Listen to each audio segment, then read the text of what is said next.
somewhere out there, somewhere far away.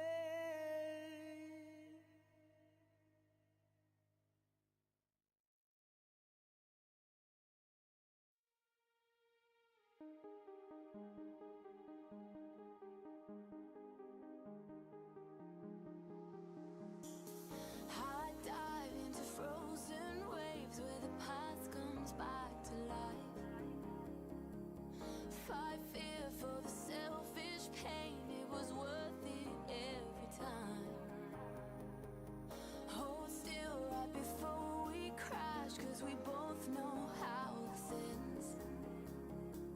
A clock ticks till it breaks your glass, and I drown in you again. 'Cause you are the piece of me I wish I didn't need. Chasing relentlessly, still fight, and I don't know why. If our love is tragedy, why are you my remedy?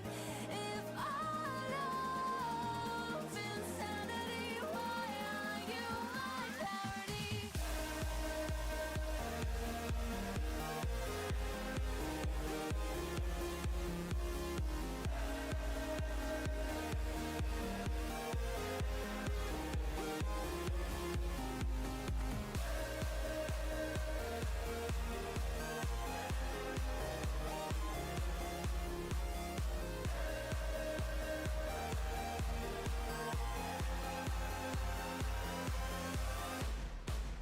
If our love is tragedy, why are you my remedy? If our love insanity, why are you my clarity?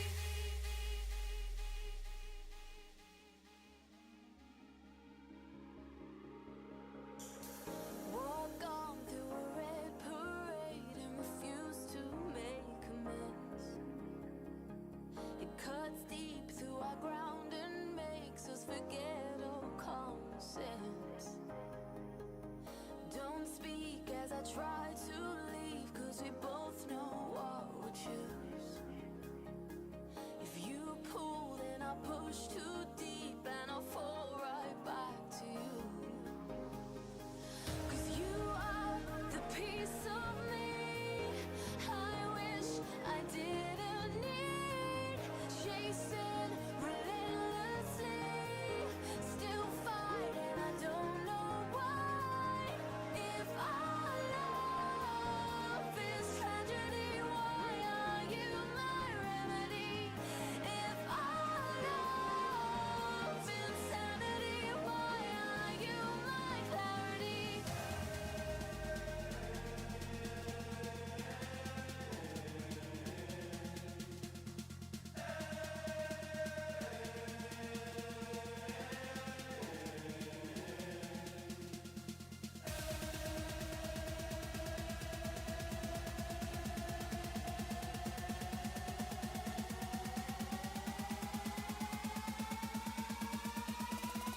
Why are you my clarity?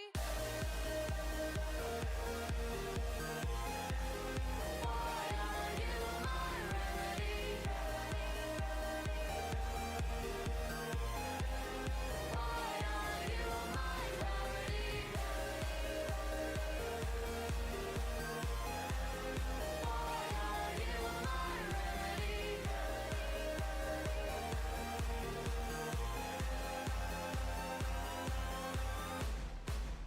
If our love is tragedy, why are you my remedy? If our love insanity, why are you my clarity?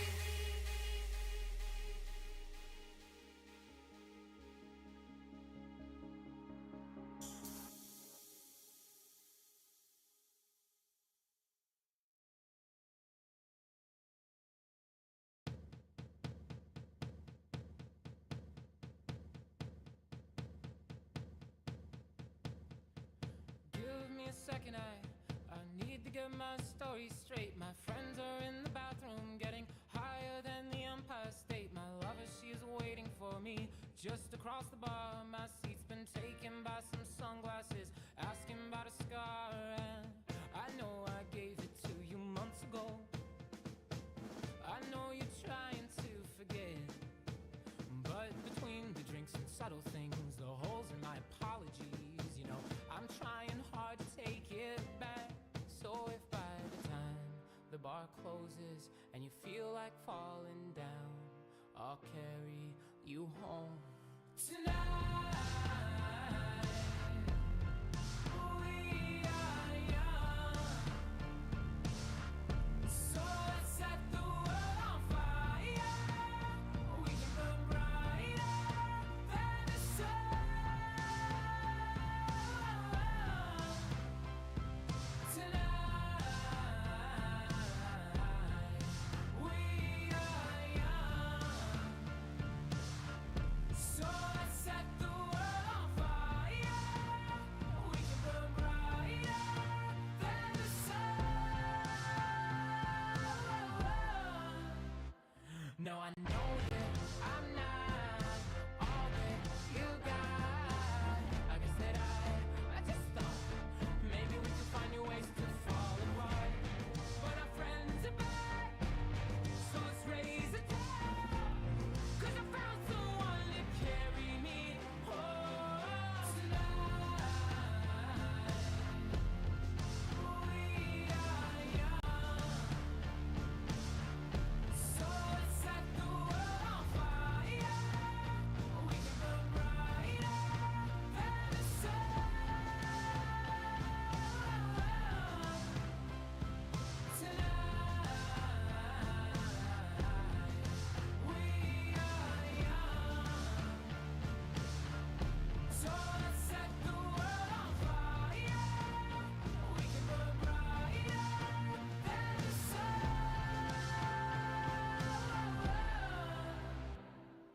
Carry me home tonight. Just carry me home tonight. Carry me home tonight. Just carry me home tonight. The moon is on my side. I have no reason to run. So someone come and carry me home tonight. The angels never arrive, but I can hear the choir. So someone come and carry me home tonight.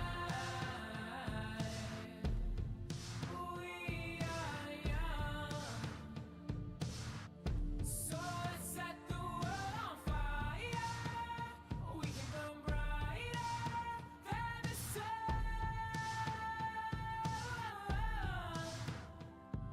tonight. We are young, so let's set the world on fire. We can burn brighter than the sun. So if by the time the bar closes and you feel like falling down, I'll carry you home tonight.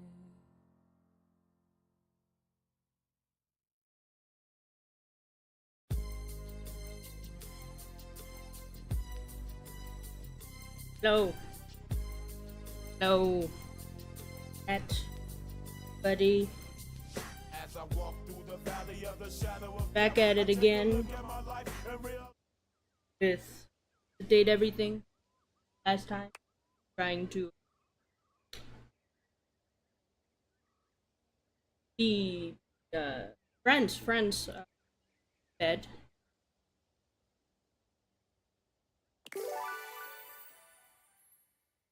Hello. I'm true.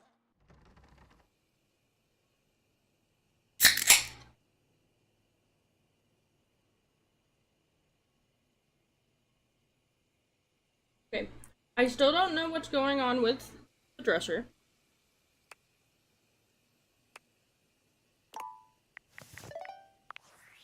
I read these. It's David Most, your beloved CEO, with an important question. What do the following items have in common? Cellophane, eyeglasses, and bottled water. If you guessed they're all 15% off today only on Valdivian.com, you'd be absolutely correct. But even more importantly, they're all transparent. As your leader, I value transparency above all else, especially when the board of directors changes the locks on my office. Message received, Ian. With that spirit in mind, I need to share some difficult news with you today. I have not been entirely candid regarding my lost sunglasses. Firstly, the lost item was thankfully not my sunglasses. My sunglasses were handcrafted in Italy by blind artisans, are inlaid with conflict diamonds, and are locked in my safety deposit box. No, the missing item in question is actually a Valdivian prototype. And even more importantly, it's the only existing prototype of the amazing new gadget we're planning to launch for the Q4 Blissmas season. Unfortunately, the engineer who invented the prototype was a disgruntled former employee who destroyed the schematics before disappearing himself. So, as you can see, it is imperative that the glasses are found as quickly as possible. To that end, and after discussing it with the board, we are now prepared to offer a handsome reward for their expedient return. A $50 gift card to Valdivian.com. I still don't think that's valid. Hurt. Oh.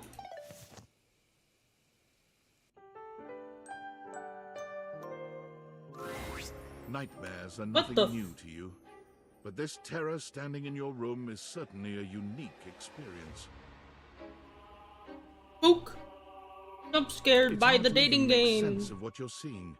A dreadful figure, wreathed in black, with what seems to be the suggestion of a horse's head, with snake and lion heads sprouting from its shoulders. It has a multitude of eyes where they shouldn't be, and teeth that decorate what would be the belly and hips on a human figure. But it's not the monstrous anatomy that freaks you out the most. It's that lizard brain feeling of fear the figure inspires in you.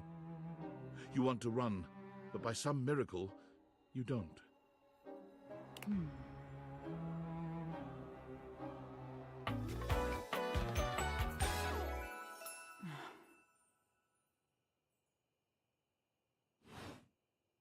Hang on!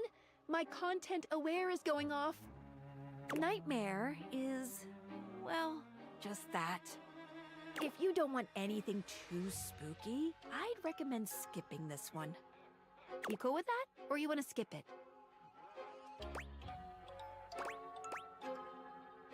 We're fine. Carry on. Big kids here. Okay. There's something crawling up your leg. Don't you feel it? You know it's there. A fly, maybe. Or something else. Something a little more malevolent.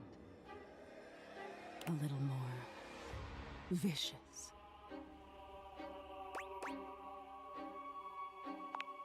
Crawling up your leg. Aren't you going to do something about it? Ah, that's right. You can't move. Now there's another on your arm, and another on your shoulder. Dozens of little prickles across your skin. The prickles turn into punctures. The picture of poison pervading the parts of you you keep under the covers.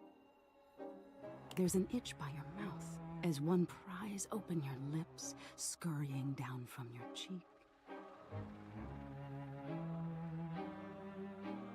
So many little legs. Spiders. Or maybe ticks.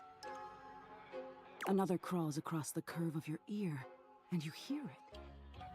The scuttling, the buzzing, the sound of your flesh being devoured in a million nanoscopic parts.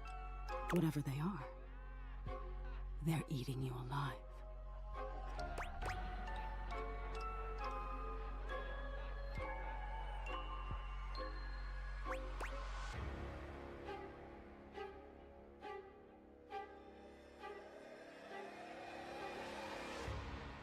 You think I'm afraid of bugs? Trying to put up a tough front, huh? No matter. I'll find out what scares you. In any case, it was simply delightful to meet you. No need for pleasantries. I've been in your head your whole life. Until next time.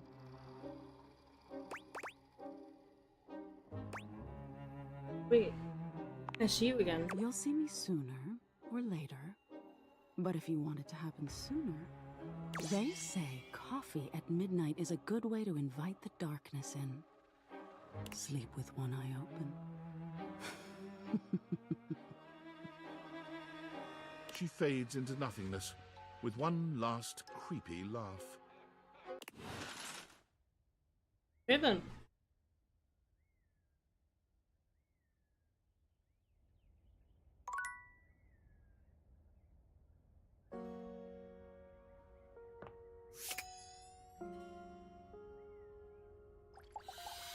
Figure out what's going on with the dresser, guys. It's hard to make sense of what you're seeing. Are the date viators glitching? A mass of pixels, artifacts, corrupted warnings, and static regards you with a chilly indifference. Or what seems like indifference anyway. This entity is difficult to read. Yeah, because it's fucking glitching out. I don't bite. Hang on! My content aware is going off.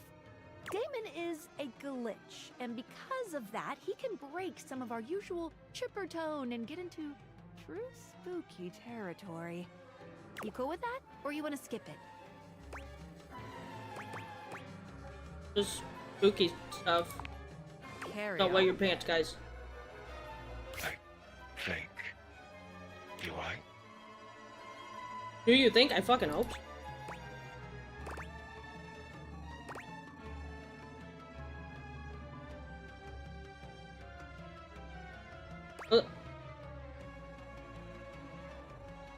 What?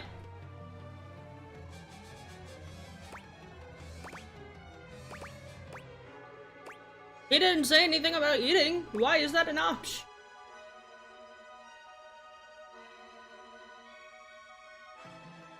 A little munchies now. He opens and closes their mouth, baring her teeth at you. Munch. Munch. That was a lot of different pronouns. She closes his teeth, opening his close, and he teeth his crunch, crunch, munch. What? Crunch. Crunch. Have we met? Is that a lie? Is he right? Is it a lie?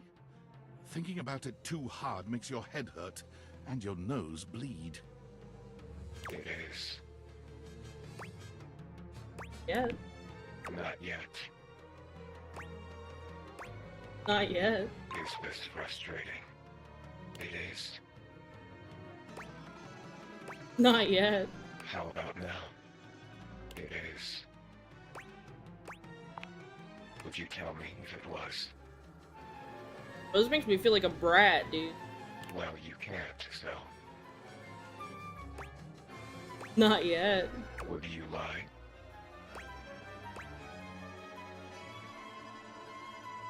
Damon, let me save you the trouble. Not. Yet. And yet. And yet. And yet. You want something. Pick your poison.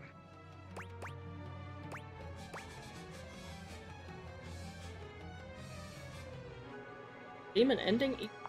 Oh. Define love. His little face!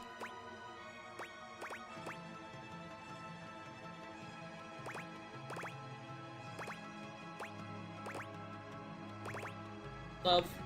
Love. The most logical. Love. Like this.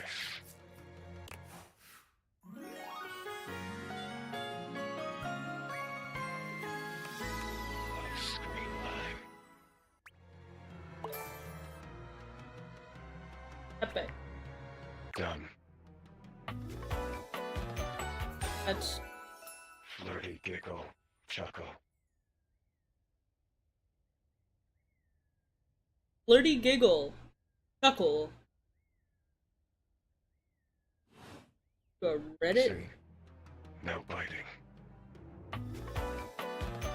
What? Flirty giggle, chuckle. Not yet. It's gonna keep happening. Flirty giggle, chuckle.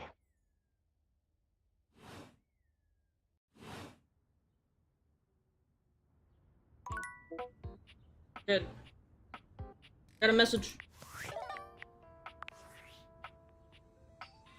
Tinfoil hat. It's me. Were you followed? Is this signal encrypted? How the fuck am I gonna be followed on the phone, dude?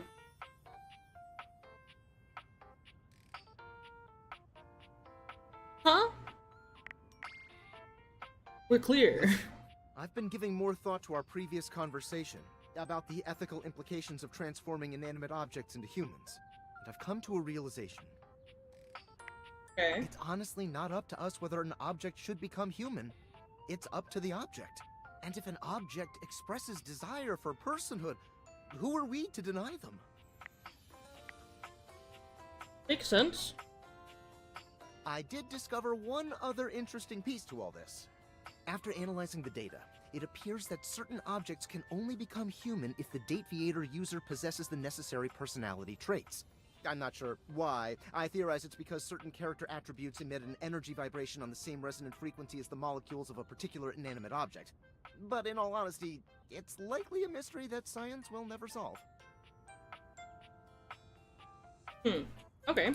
Regardless, I was able to discover which personality traits seem to resonate with each inanimate object, and I've uploaded that data into the Dateviators. I've labeled it Realization Recipes. You should be able to access those files now. Realization. I'm so sorry, but there's no time. Valdivian's goons were closing in, so I was forced to flee to a country in South America to avoid detection. And my cell carrier's overseas data plan is very limited. Seriously? 10 megabytes a day? I can barely send a GIF, what a joke! Remember, check the Dateviators for the Realization Recipes. Not the overseas data plan.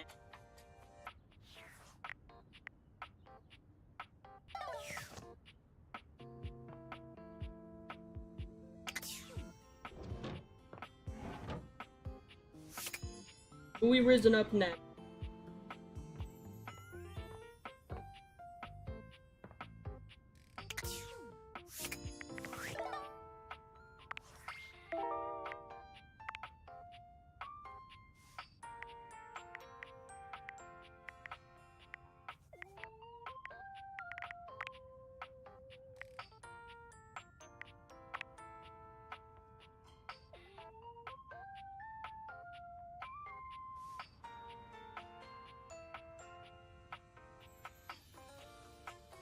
What drawer? Did it just say I don't have junk in my... There's junk in the... Are you? The stranger standing before you Whoa. is dressed to kill. A sheer black Hey, Zach. catsuit, studded black manacles with pink fur trim, and a variety of brightly colored accessories drape their shoulders and frame their delicate features. Loneliness has been such a defining factor in your existence over the last few years, you've almost forgotten what it's like to be around others. You've certainly forgotten what it's like to be around someone like this. You almost feel as if you've stepped into a sex shop. Hey, yo. Hey. So, that little bag that's in the dresser next to your bed?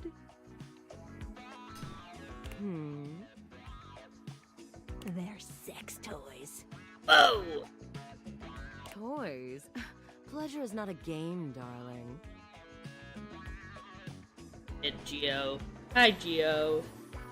But at least you didn't call me a marital aid. Benoit is gonna have some pretty choice Marital dialogue in this aid. one.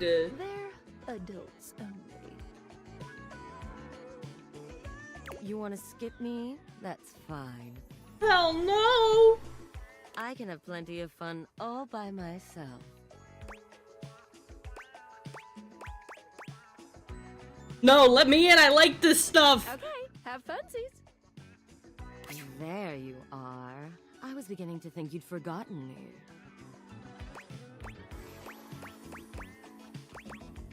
Who could forget you? Mm-hmm. Cute.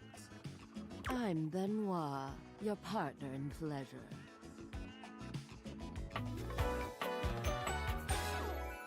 Hmm.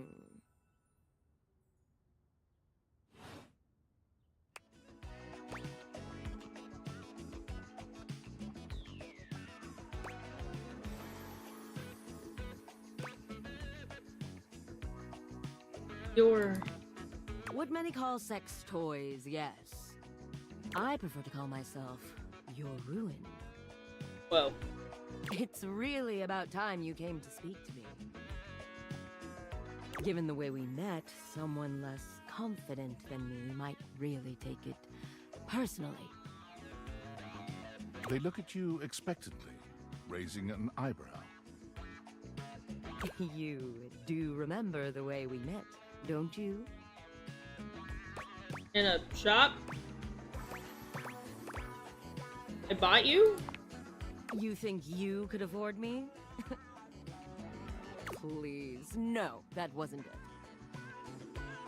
Gag gift.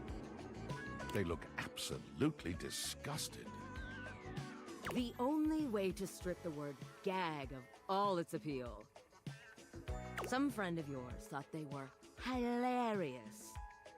You moved into this house and your friend brought you a big box. Big box? How big are we? You opened it up to find... what else? A smaller box. Boxception. You opened that to find... God! another small box. Boxception! And so on and so forth. So funny. Eventually, you got to the smallest box, and there I was. A bright-eyed virgin, yours for the taking. But there's still time to rectify that. Oh. YouTube isn't gonna like this. You're here, I'm here, and I know you have nothing Oops. but time. So how about it? Me and you and mind-bending, earth-shattering pleasure?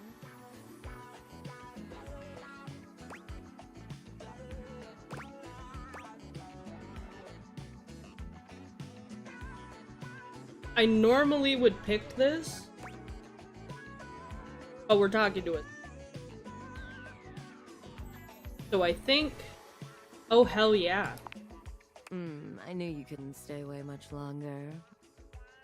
Come here. Benoit takes you by the hand, guiding you to lie down on your bed. What happens next is a blur of sensation. Benoit is everywhere at once, taking your hands and showing you just what to do to blow your own mind. You've never experienced anything like it, and you know you'll never be the same again.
Breaker box. From outside, the breaker box is I just saw. bustling.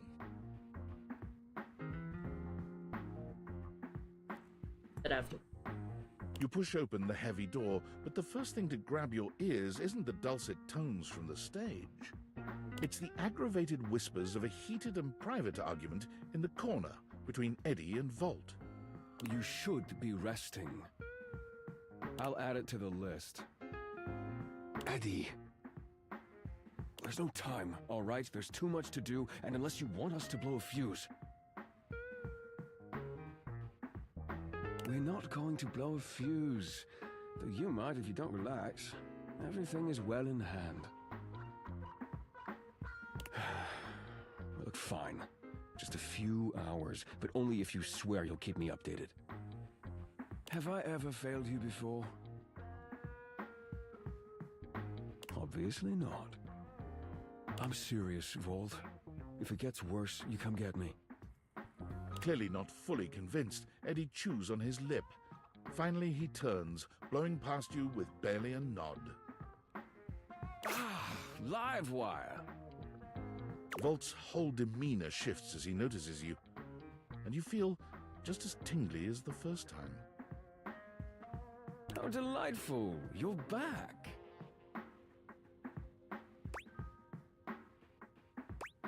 Hope I don't.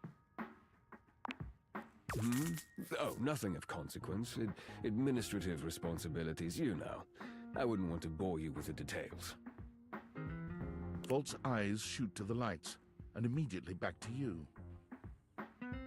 Can I set you up with a table? The show doesn't start until later, though I imagine we can find something to fill the time.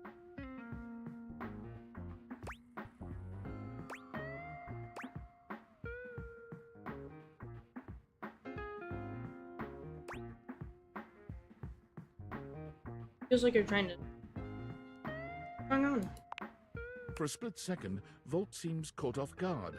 Perhaps your directness has surprised him. But he recovers swiftly enough. Go ahead. Ask your charming host anything you like.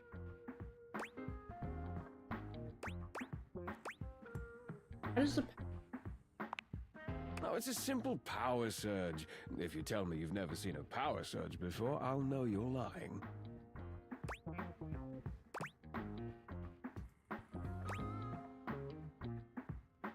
I have. The flow of electricity can be a very unpredictable thing. It requires a delicate balance and power conversion. Sometimes the balance gets thrown off. But it's nothing to be concerned about, I assure you.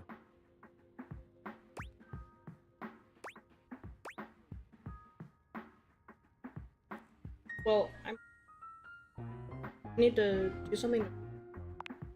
Fix? Does it look like anything around here is in need of fixing? That's just the nature of an older house. It's part of its personality and charm. No, certainly nothing that needs to be fixed.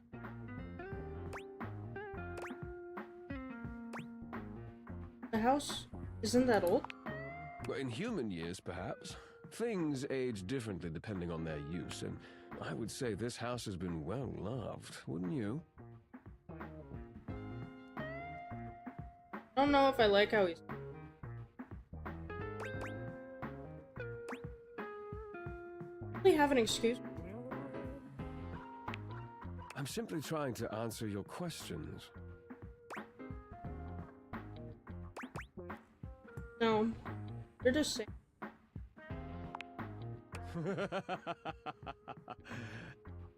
That's customer service, Livewire. Go ahead. Ask your charming host anything you like. Who is Eddie? Eddie is my predecessor. He was in charge of all the power in the house before me.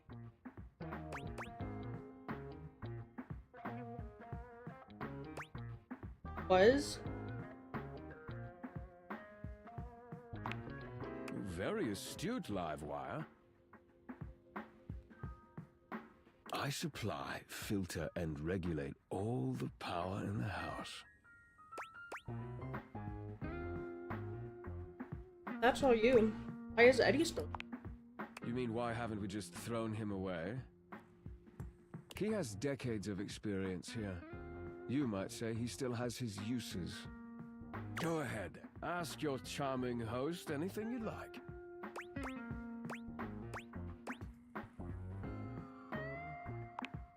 Why he's...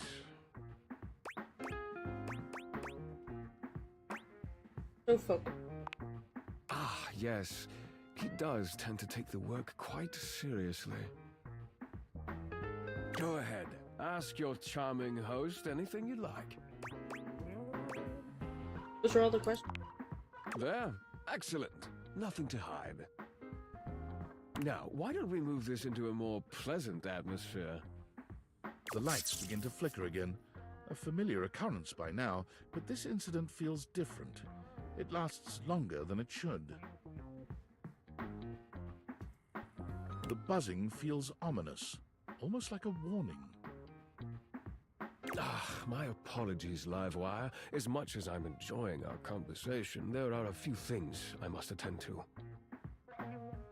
It's nearly time to open for the show. Allow me to show you to your seat.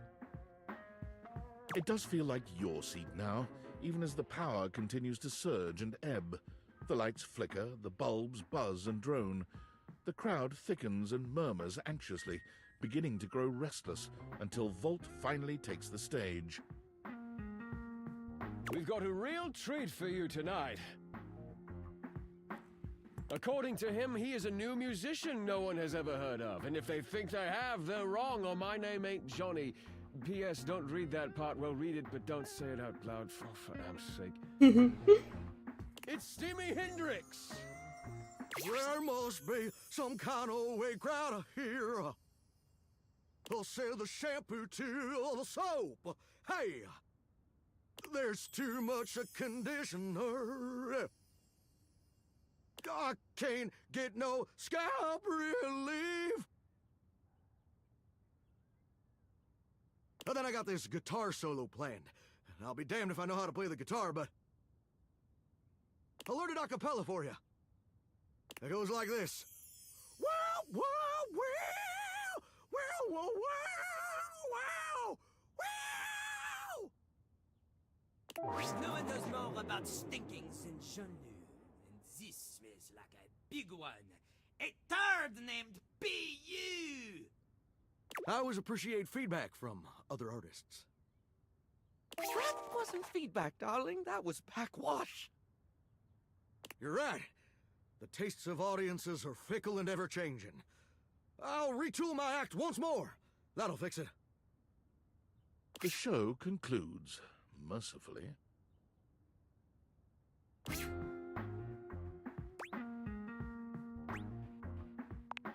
And you wait, but Volt does not come.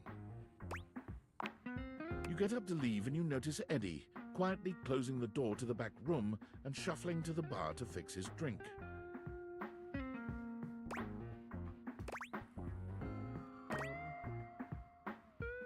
Hey Eddie, where's Volt? He's not here. And you shouldn't be either. Just you? Obvious question time. Fun. Actually, Wait, what? Why?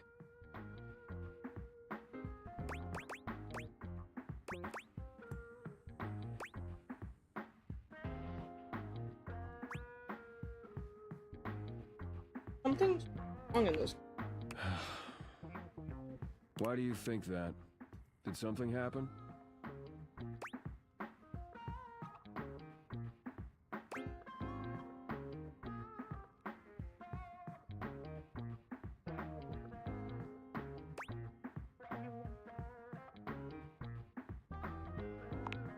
A feeling?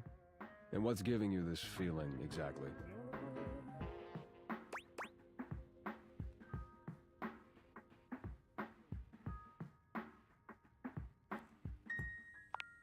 So you came here to... what?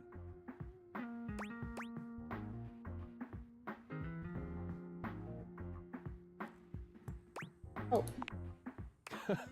Right. Well, good luck with that.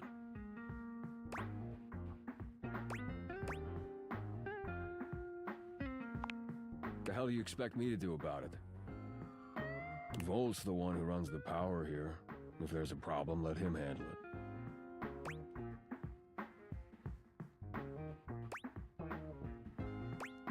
Could handle it. Would've. He's. Huh. Yeah, you're smarter than you look. You actually care about this, don't you?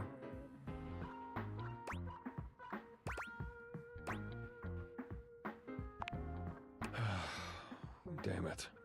You're not gonna let this go, are you? I'm gonna regret this. How are you with tools?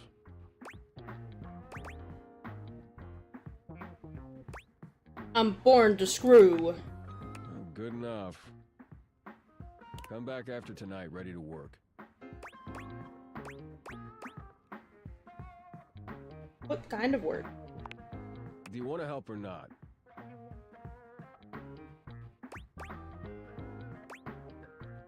Great. Got it. Better. You got what you came for, right? Can I finish my drink in peace?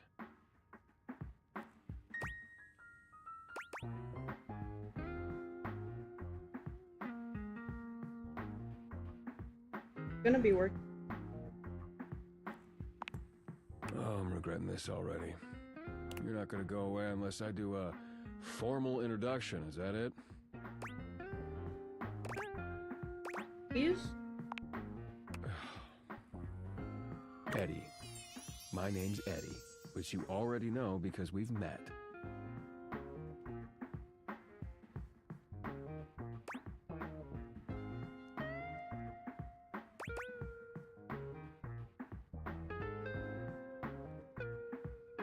Not really met. Whatever. Good enough? Just Eddie? All I get? Edison. Edison Watts. You want my barcode too?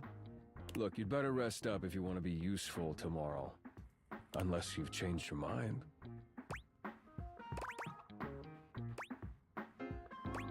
Can't get rid of. Right. Well, this has been something. But I need to get back to it. Oh, and if you do show up, wear something comfortable. Comfortable?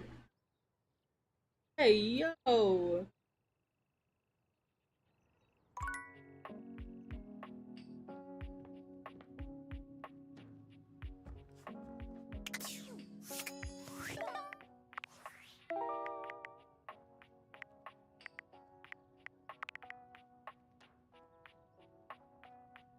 Where the fuck are permanent shadows?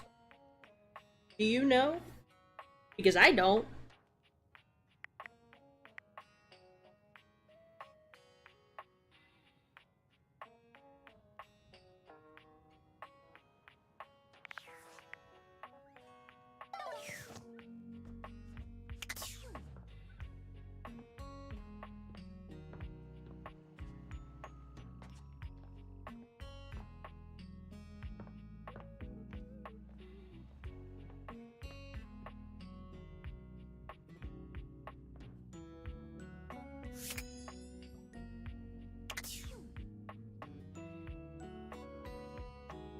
What if I'm talking?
Maybe it has to be.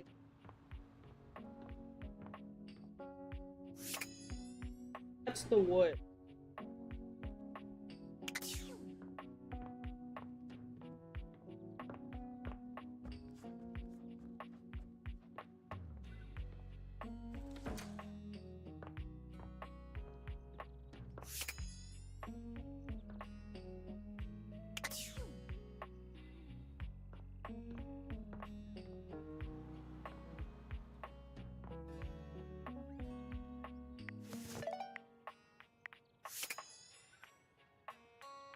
I already.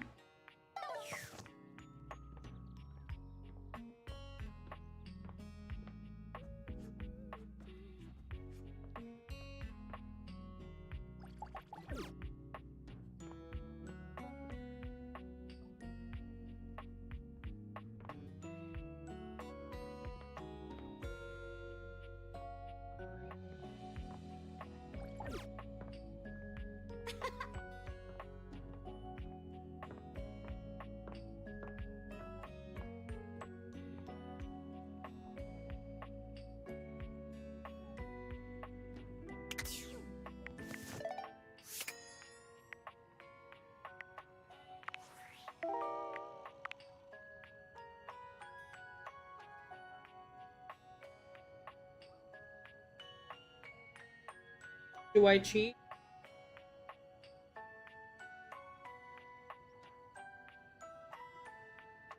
Do I cheat?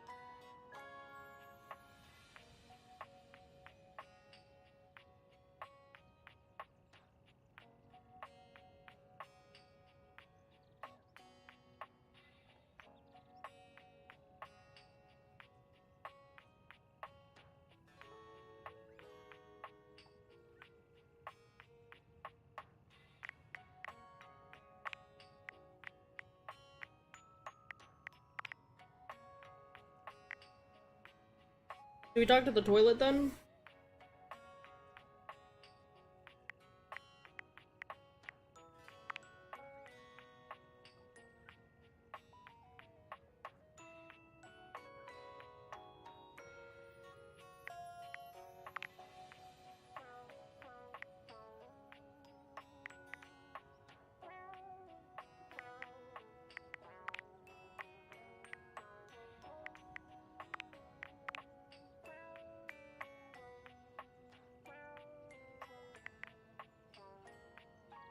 I could always talk. Search the.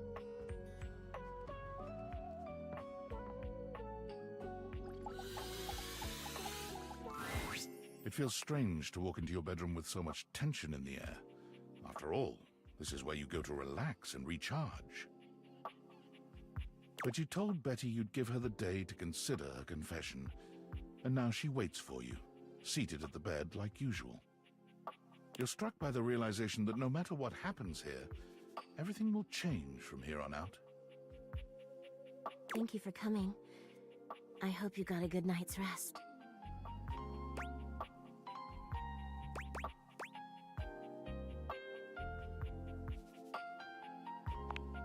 Oh, thank you for saying so. I slept even worse than I normally do these days. I had too much on my mind, and there's too much at stake here. I suppose there's no point in beating around the bush here, is there? What do you think? Of me? Of the idea? Is there hope for us to be more than just two partners who sleep together every night? Oh my god, really? You really feel the same?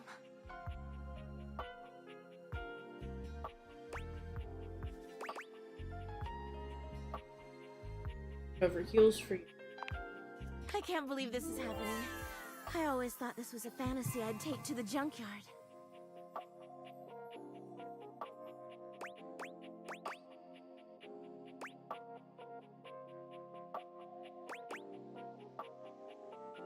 Sleep together. Don't you worry your sweet little head about that. I don't expect you to sleep with me every night, or ever. And you being with me doesn't mean you can't be with others. Hey, yo. I have my own fun, after all. I'm just so happy we can be together now. I honestly don't even know where to begin. I feel like I know you so well, but I want to get to know you better. And you must want to know me better. After all, I've only ever been a place for you to lay your head at night. You've never seen me for who I truly am until now. Tell me what you want from me, my love. All I want to do is make you happy.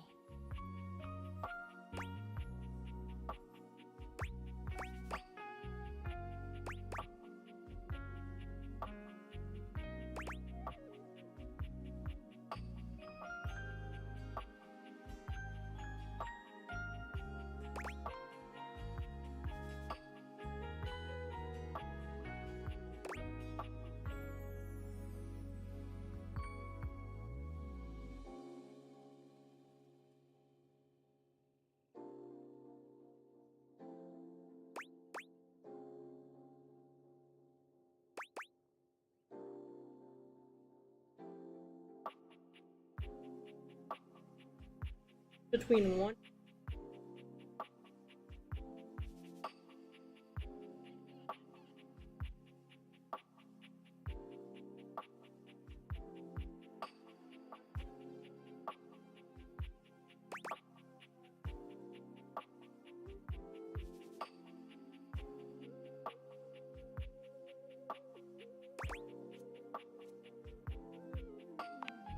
Oh my god, please.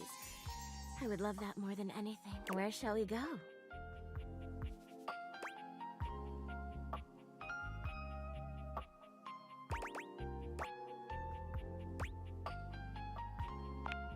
Oh, that sounds absolutely wonderful. Shall we go to the living room then? Yeah. As you walk through the house with Betty on your arm, you attract quite a bit of attention. Eyes are on you in every room, or so it seems. For her part, Betty seems deeply pleased to be seen with you. She smiles at some, she waves at others. Sometimes, she seems like she wouldn't be out of place on a parade float. But when you finally arrive in the living room, you're blessedly alone. When you take a seat on the couch, Betty immediately seats herself next to you, cuddling up to you without hesitation. What should we watch? Honestly, I'll watch anything. I'm just so happy to be here with you.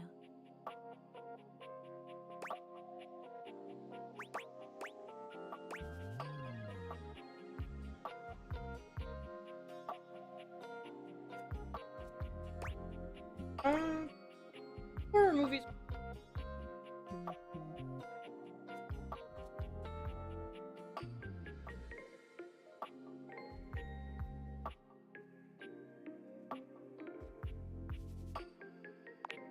Oh, Nightmare and I love scary movies.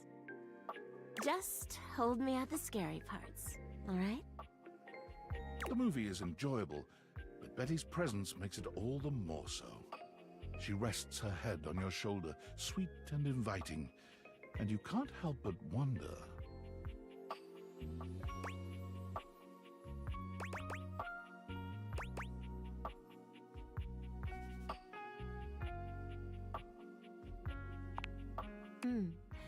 What's on your mind?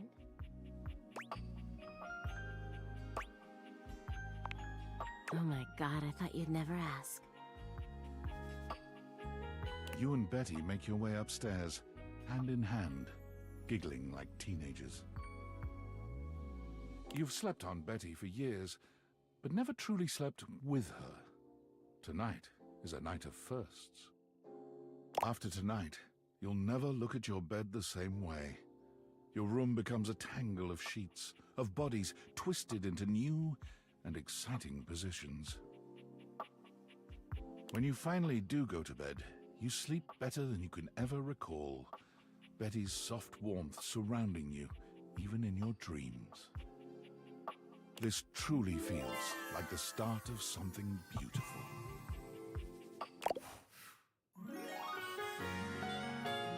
Fuck the bed. You're just a dream come true.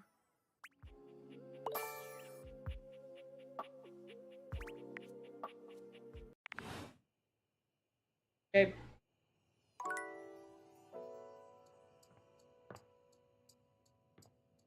Shadows.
We have to.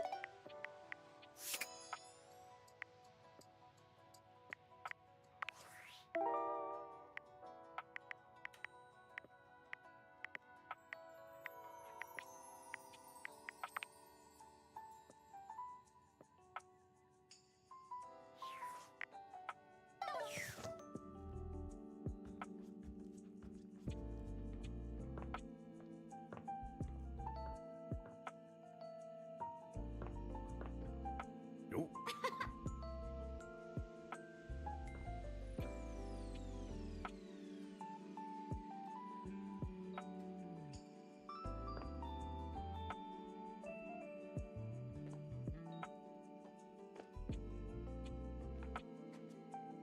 Arrow.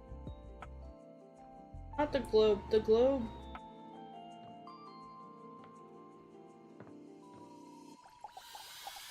Huh?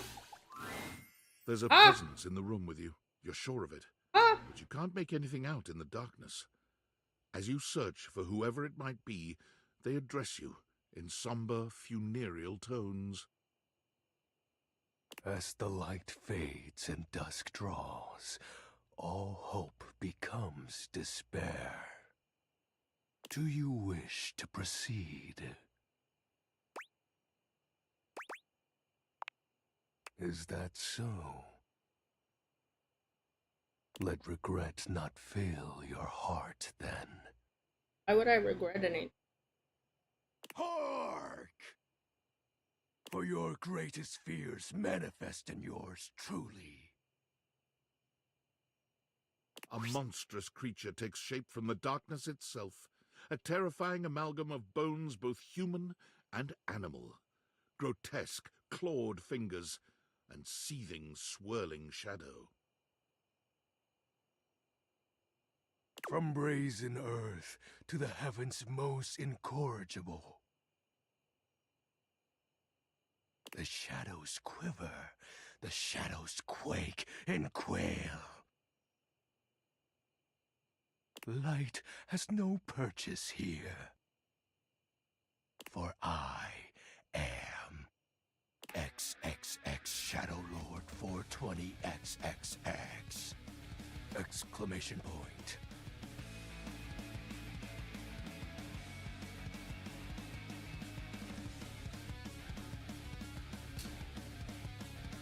What the fuck? I was into it until the old Xbox 360 name. See you.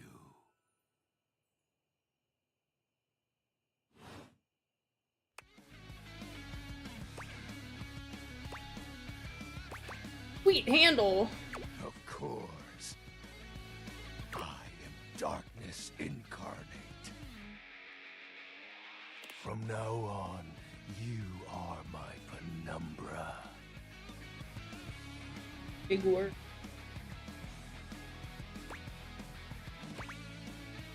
Penumbra? Penumbra. I am the Umbra, the darkest core. You are the Penumbra. My companion acts in shade, like an outer shadow cast from an eclipse. Sign me up. Yes!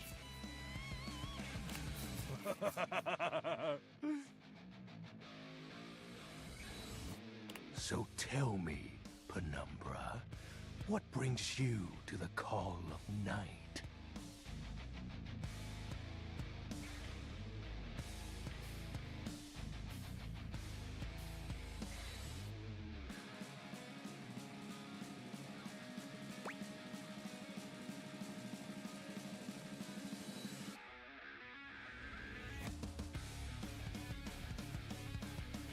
What is the... Did you find that out on your own?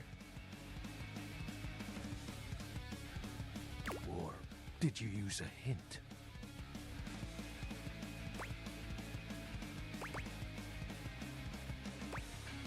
My own. Observant. I enjoy those who observe. That doesn't count as a hint. You appear to be romancing the objects in your domicile. I see. You are embarked on a most interesting quest. However, it is quite trivial compared to mine.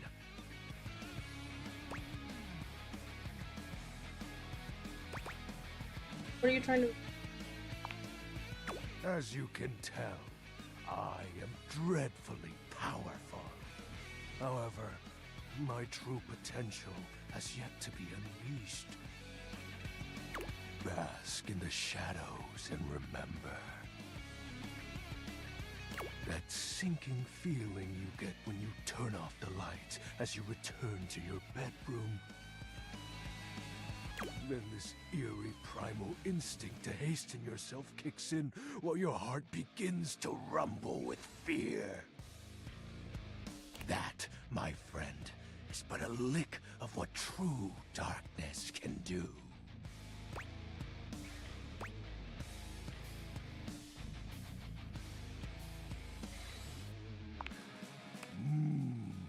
You help my power grow. Sounds like an anime. Yeah, the music is epic. But with that said, I'm afraid to say my power is waning. If not for your summoning ritual, I may be. Nay, such thoughts are wasteful. Anyhow, I have been waiting in the abyss in search of a companion.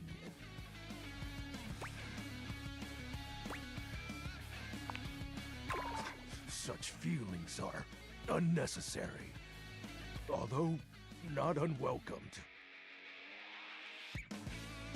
You see, the essence of darkness must be discussed before obtained. I have been waiting for eons for a worthy conversational partner. Our sinister lamentations in pure nightfall will serve as the dark ritual and bring forth my armaments. Armaments? My armor forged from the shadowy depths. Think of them as parts to my true self. However, I have long lost them back during the Great Cataclysm.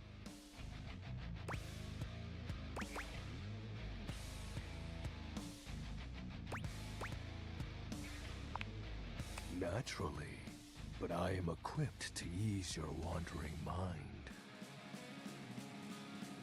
Know that even this discussion will feed into our dark search.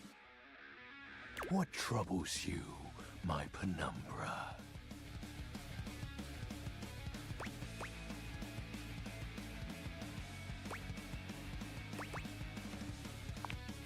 All may appear childish, it is a title that bears significance to me. Even creatures of the dark are entitled to nostalgia. And its relevancy continues to capture my very essence. Lord of Shadows. What about the X's? Oh, signature embellishments. You'd be surprised how popular of an identity Shadow Lord is. You can't just have anybody proclaim they are the true Lord of Shadows. Which is why I leave my mark as such. What troubles you, my penumbra?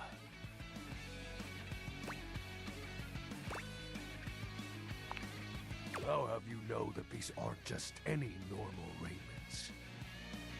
They have no physical form. My armor is of a corporeal shade. But after I obtain just a single piece of it, the pressure of my dark aura will rise exponentially. I like his design. How do we find the armor? As I said, by having conversations, we initiate the ritual. Join me in darkness, and my power shall inevitably return. You get your... I descend into the Banta Black pools and re-emerge as my true, awesome form. I sense your curiosity. Stay close, Penumbra, and you shall someday see. What troubles you, my Penumbra?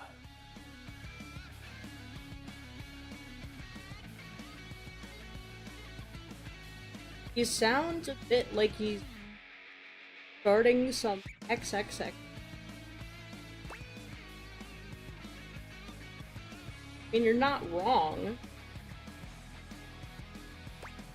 The great cataclysm? The tragedy that befell my comrades. Yeah, probably a Exy. Before, it was a peaceful time. My fellow denizens of the dark and I conversed in the shadows. Then, suddenly, a great power beyond any of ours divided us. I have not seen my allies since, and at the same time, my armament was lost.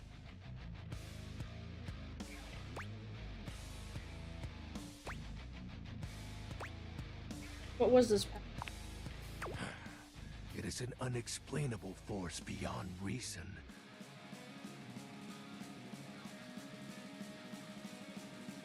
But that won't matter once I am at full strength. Shadow Lord falls silent for a moment, as though listening for something you can't hear. He makes a fist, nodding to himself. Can this be? He spreads his arms wide, opening his clawed hands as if to receive something. Yes. The dark power begins to creep and course through me.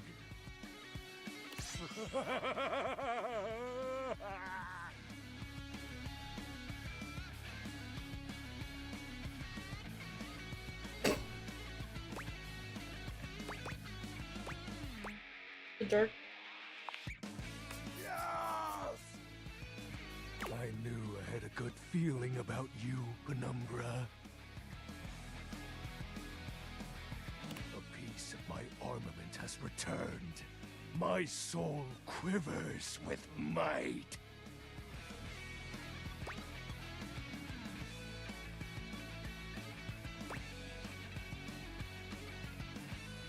You look very mighty. Oh. That's exactly the idea. Is it not normal to make men quiver?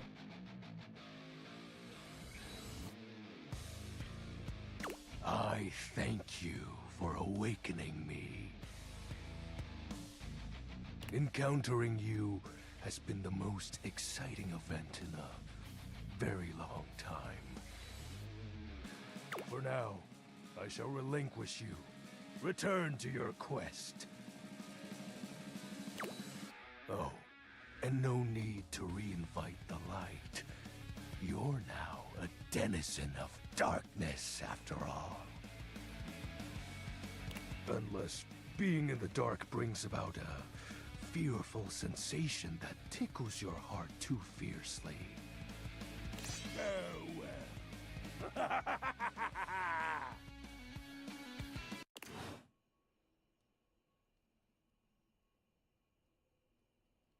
On the late switch.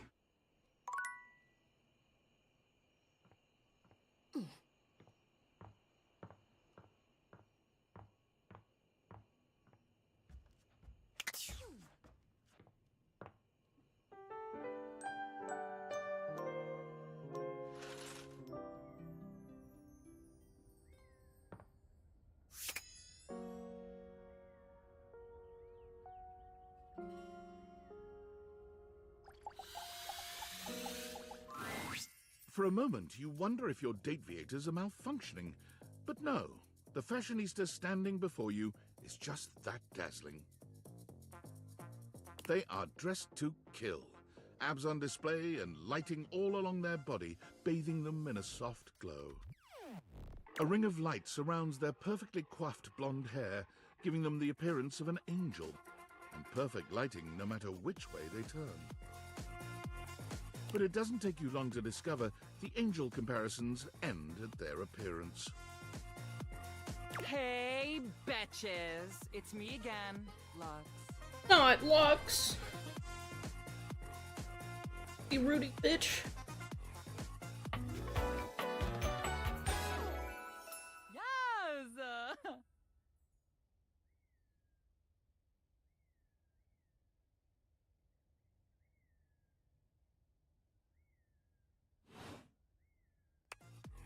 A cunty light switch? You're literally flawless. Aren't I, though? You're perfect in every single way. You're saying all the right things. You're the definite action. You have my attention now.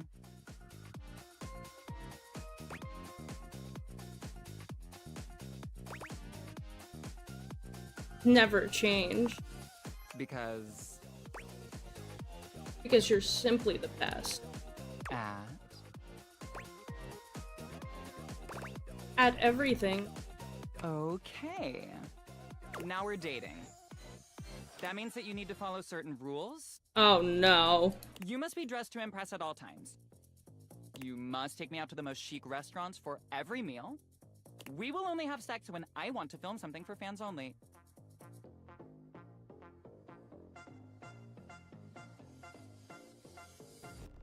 What? And the relationship is over when I find someone richer or more famous.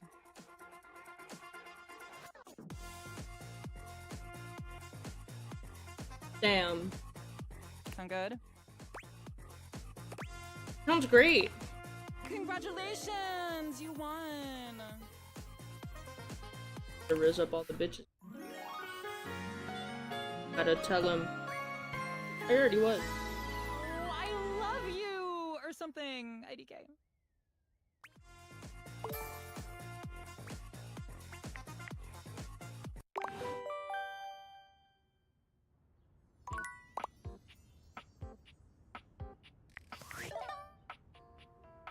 Workspace. Attention, jackasses! It's been weeks already, and you're seriously telling me there's been absolutely no movement on this missing glasses issue? Maybe I haven't made myself crystal clear. Nothing else matters. You get me? Your expense reports, corporate retreats, PowerPoint presentations, I don't care about any of it! This is your one and only priority. You find me those glasses if you gotta burn this whole worthless rat trap down to the foundation, and do it now! Secretary Dawson at the Pentagon is breathing down my neck, and his breath stinks like flaming garbage! You think shareholders are bad to piss off? You do not want to screw with the U.S. Department of Overseas Violence, get me? We're all gonna end up buried alive in some desert somewhere! Find me those glasses, now! And who the hell came up with the 15% off transparent items promo? No consumer buys anything based off of how transparent it is! Find me whoever came up with that crap and fire them! David. Damn.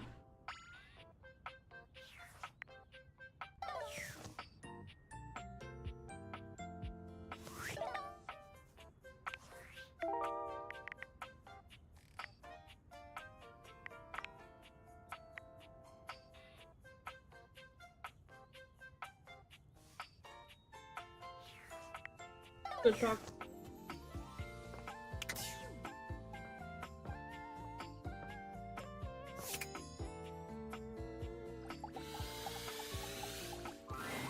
A marble Adonis regards you with a critical gaze, completely unembarrassed to be wearing so little in your presence. He gestures to the room around you, wrinkling his sculpted nose. Oh, a preponderance of dust.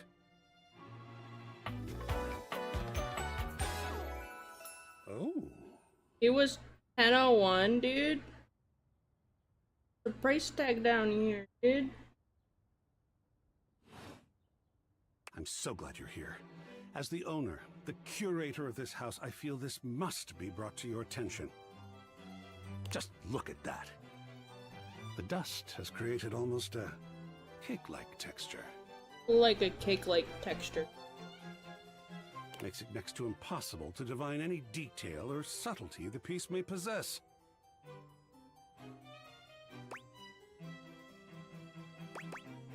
I see it. Heinous. Truly unforgivable. Oh, well, it's not as bad as all that. Perhaps it indicates a gentle lack of attentiveness, but that can be remedied. It's not like it's a red wine stain or sun bleaching, or, and may we be preserved from such, a child with a new box of markers. Not the child. Dust is entry level. But even so, we must remain vigilant. Conservation has certainly entered a lowered state of late. But there is always hope. I am forever an optimist. I love me an optimist. And a pessimist, actually. What? Are you both a pessimist and an optimist? What? Oh, and a nihilist.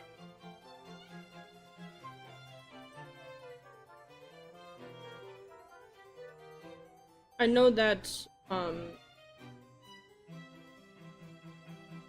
starts with a P. Philosophical. No, he's a statue, not an iron golem. What?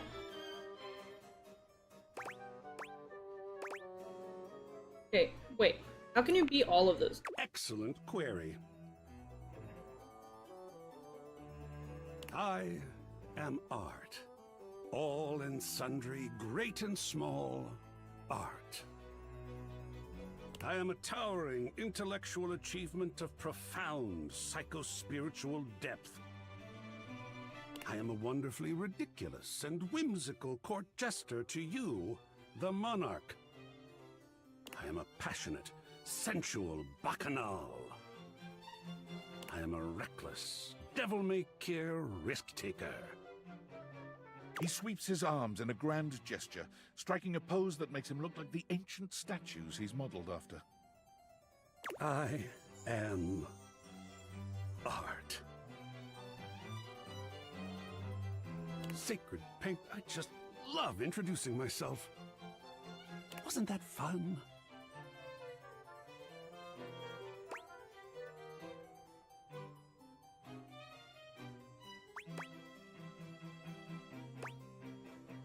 Oh, yeah. Yes! Oh, your enthusiasm is delicious.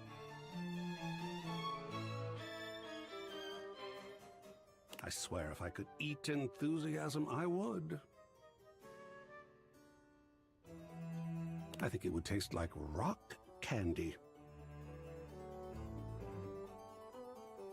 Perhaps you'd be enthused about one more thing. It's my next big project. I have fully invested myself in the project of turning this house into a gallery. It is by no means required, but for several reasons, I would love your input and assistance.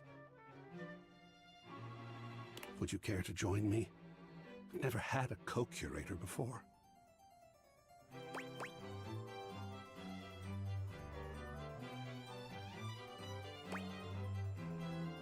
Love to. Sounds like fun. Yes! Oh, I think so too. A lot of work, perhaps, and it might even become emotional. We just never know what real art is going to bring forth in us, do we?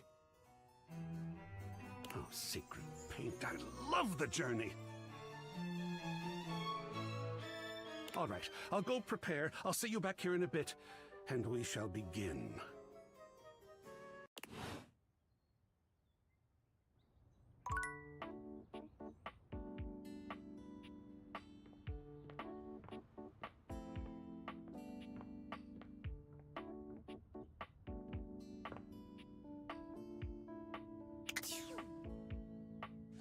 Hi, Pong.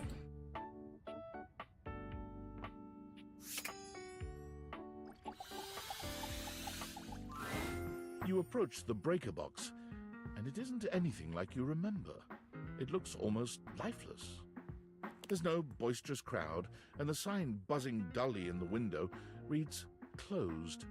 The door hangs ajar, like a slack mouth. You push through, though, and find Eddie at the end of the bar, nursing his usual cocktail. Huh, you actually showed up. I guess that means I lose.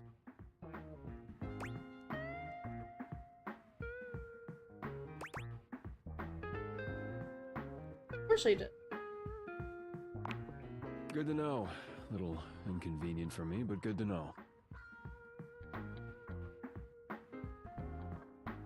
I made a bet. Was pretty sure you'd back out. But I guess there's still time. You'll probably change your mind once you realize what you signed up for. Eddie sets down his drink and shrugs out of his vest.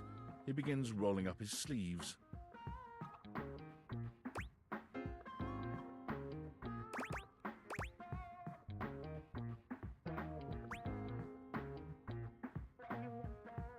Want to help? Still not sure why exactly, but whatever. Well, as long as you're here, might as well get to it. There's a lot to do before we open.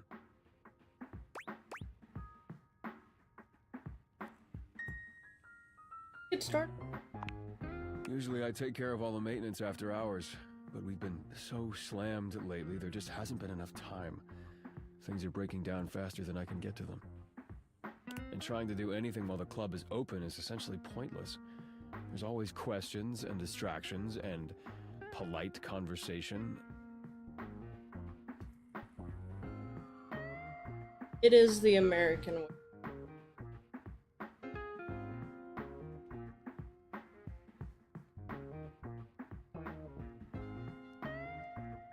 It's exhausting.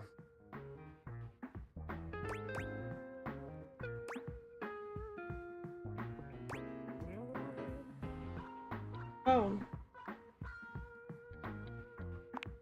All things need maintenance.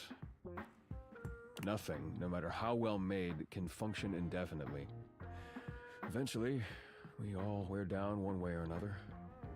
And if something isn't given proper maintenance, they break down even faster.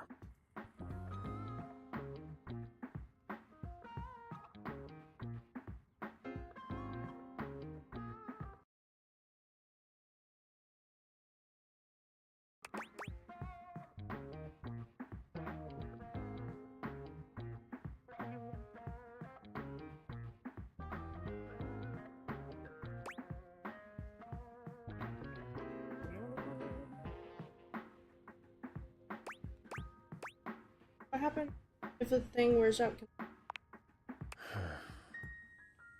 Then it becomes useless, doesn't it? Now, come on, we're starting with the wiring backstage. Oh, and grab that tool bag. Though you are not a natural handyman and Eddie is not a teacher, the two of you manage to make decent progress through his to-do list. At one point, Eddie leaves you alone to get something from the bar, and you confidently ascend a ladder to change a dead bulb. But as Eddie returns... Wait, be careful, that's not... The ladder suddenly gives way beneath you, releasing you into thin air. But a split second later, Eddie is there, strong arms outstretched to catch you.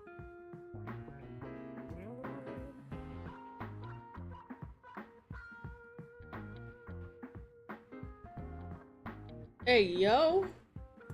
Stable. You alright? I alright.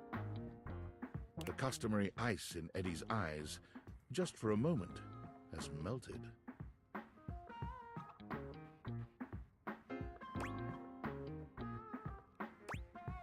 Yeah, As Eddie releases you, his face contorts back into its customary gruff expression. That was unbelievably careless. What were you trying to do exactly?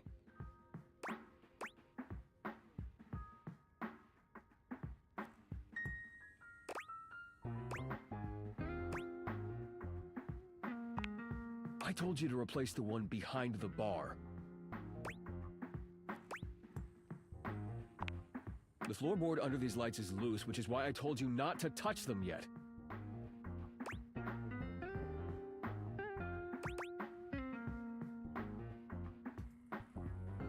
not.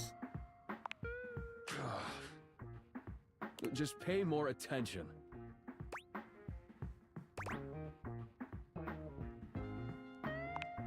You're sure you're not hurt? Who cares about?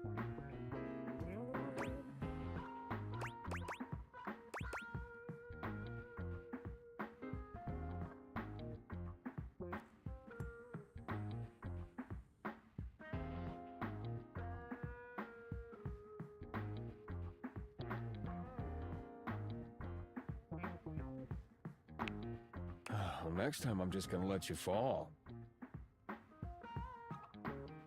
Reminds me of Geo.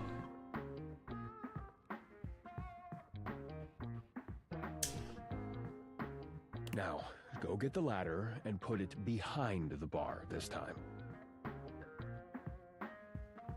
The next and last phase of your work proceeds without incident. Yeah, I think get used.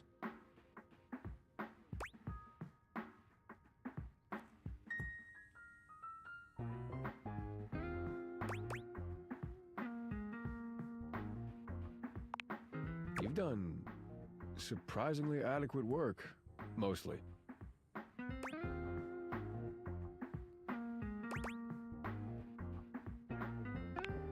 No, you had an excellent teacher. If you'd only had a pretty good teacher, you probably would have electrocuted yourself. Twice. And we got through more of the to-do list than I expected. That's probably good enough for today if you want to, head out.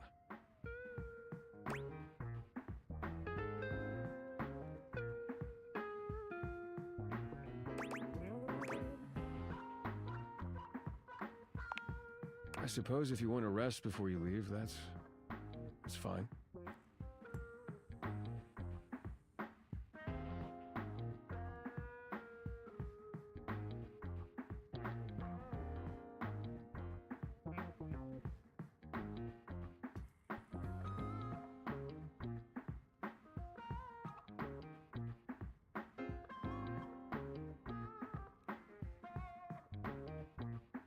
Give me 1 second, chat. I'll be right back.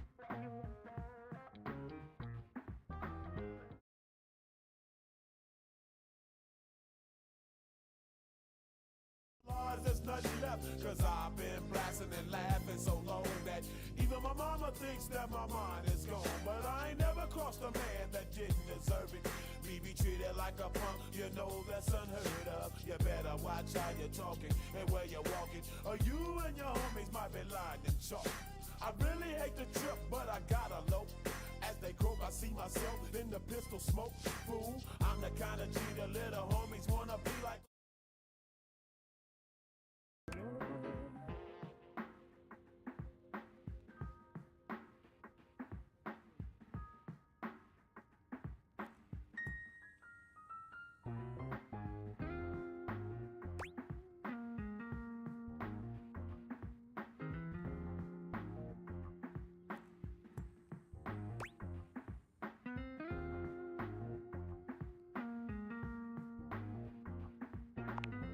Not everything. These things take time. Look, next time we'll get the rest. Just need to do a little more work and it'll all be fixed.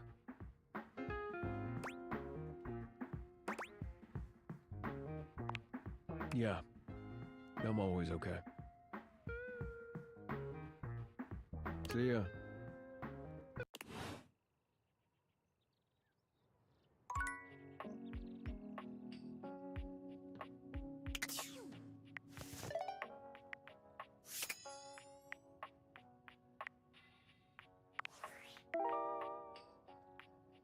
Guys, my mic was muted.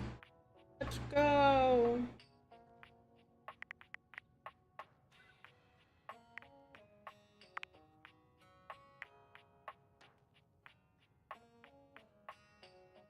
R.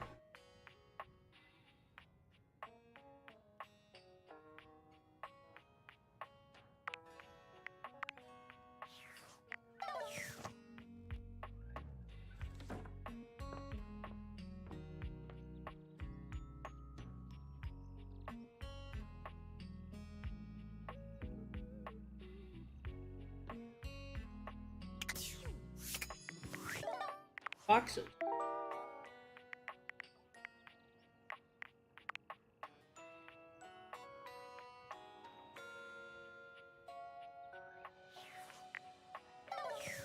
Scattered throughout that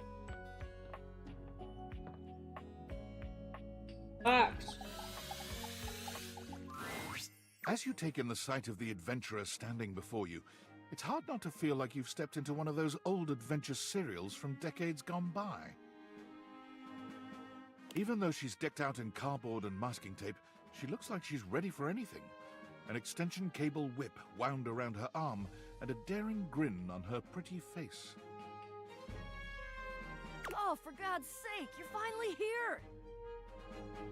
I was beginning to wonder and worry, and then I thought, gee, I guess I'll just have to go ahead and do it myself. But that probably wouldn't have been such a bad thing, because let's face it, I'm exemplary. But you're here now, so let's get cracking. I assume you brought your tools and knowledge and probably a snack of some sort?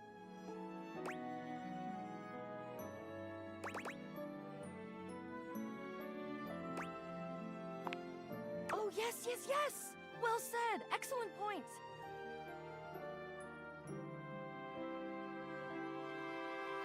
Have fun with math. Introductions, trite as they may be at times, are a great place to start. The adventurer strikes an impressive pose, positively radiating confidence and daring. Math is fun. I am Bo. I am the soul, the spirit, the animating animus of boxes and storage containers in this house.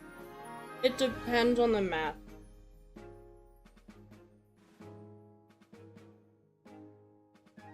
This most special of houses, where it is my great privilege and my great destiny to reside.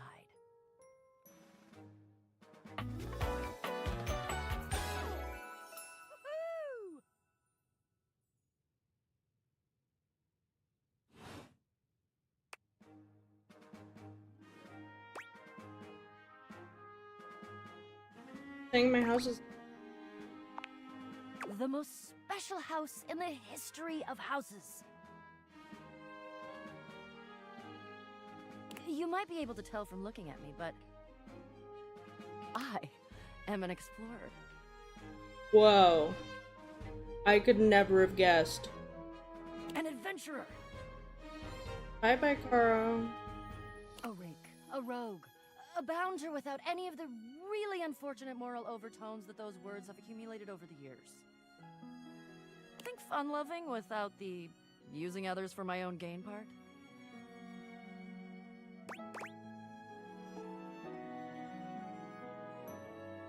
Sounds like you're a fantastic box tonight. That I am. I would ask who you are, but my goodness, there hardly seems to be a point. You must be... I mean, you couldn't be any other than... right? I am. I know that you are the... well... Bo takes her hat off for a moment, holding it over her heart. She bows. It is my great honor, my passion, my destiny to have the opportunity to follow my path. Alongside you, the leading houseologist, to whom I owe such a debt of gratitude and respect. Leading... Houseologist. Ologist. The leading authority in this, or any province on this house, its history, its mysteries, its great secrets. You are the resident, after all, aren't you? Yeah, I am. I didn't build it or anything. Are you telling me you're not the leading houseologist?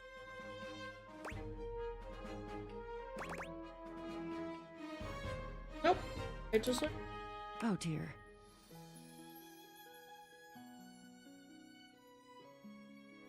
Bo returns her hat to her head, her reverent expression fading into a rather more sour one. I'm starting to feel, well, a bit like I've got some birds in the box.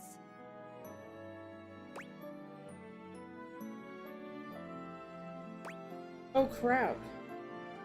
I'm gonna be sick? It's okay. I'll be all right. I'm an adventurer. I may quail, but I'll always recover. But you...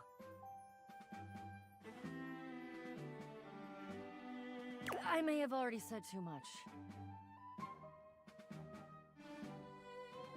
Ha! I'm currently putting on a facade of being hale and hearty, in case you missed it. All is well. Leave. Go away. Get out of here, you scamp, and maybe come back and we can maybe talk about some stuff, and maybe the quest will make its way in there somehow, but no promises. Okay. See ya.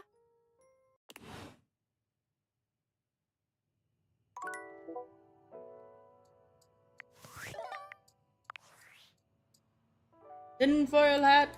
David is obviously becoming desperate, and he doesn't do well under pressure. I'm worried his behavior will gradually become increasingly erratic until he crosses a line he can't come back from. I don't know why she put birds in a box.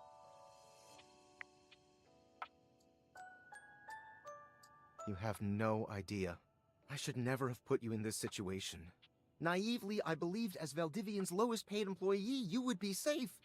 But it's become clear that as long as you possess the Dateviators, you'll be the target of David's wrath. Anyway, I have a solution. Use the realization recipes to bring Skylar to life. If Skylar becomes human, the Dateviators will instantly cease to operate. And if the Dateviators cease to operate, there will be absolutely no evidence implicating you in their theft. Realize Skylar and destroy the Dateviators before David unleashes his full fury upon you. He has access to resources you'd never believe. I'm afraid there's just no time to explain. You see, I forgot to charge my phone's battery last night, and now I'm at 2%. And I can't charge it because I also forgot my charging cable. Can you believe that? Ugh. But remember, realize Skylar ASAP. If the thing stopped working, won't that mean I can't Can't flirt with people.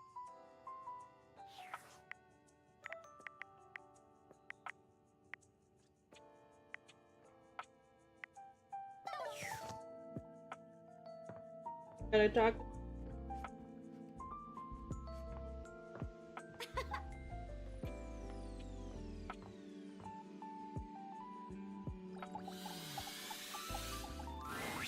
Shadowlord greets you in his own unique fashion, throwing his arms open wide as he calls out to you. The lights dim and the shadows reign supreme. The doors of the abyss open for yours truly. Ah, a dark day to you, my penumbra. Ooh, I have something I want to show you. The music is sick.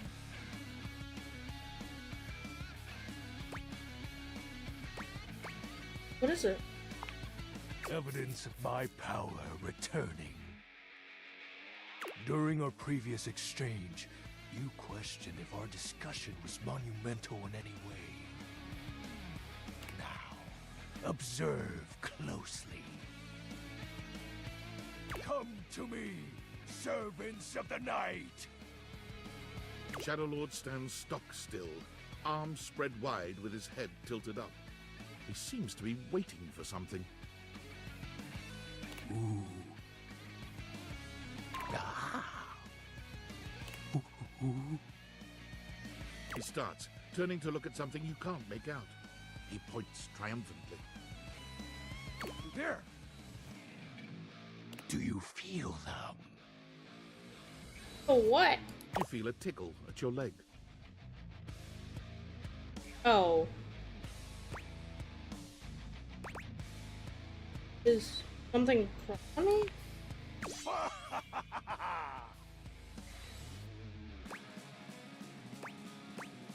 You summon bugs?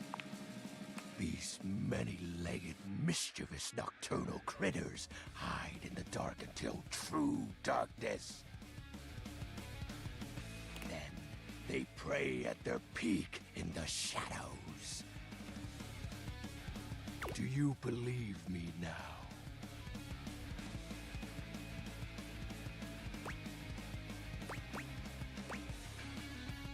Glory be to the Shroud of Darkness, Shadowlord! Witness my power! Witness my mercy! Be gone, you pests! With a swipe of his clawed hand, Shadowlord scatters his insect minions away into nothingness. There! They shall not intrude your presence again.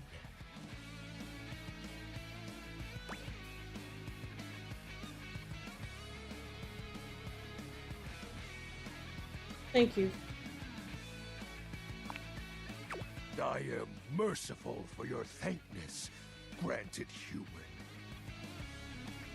Most merciful of thankness, most bountiful. I have to say, Penumbra, I'm quite surprised. Your unfamiliarity of the dark is unexpected. This resistance to the colligiosity must be reversed. Perhaps your soul is not attuned properly. Promise you, my soul is attuned. Training is in order. Training? What kind of training? Give me all the training you got. Let's level up. Yes. Anime. Conversation will keep darkness in our mind tempered and in our control. Just as you participate in the labors of light, surely you partake in the leisures of darkness as well. What activities do you enact in the shadows? Regale me with every detail, Penumbra.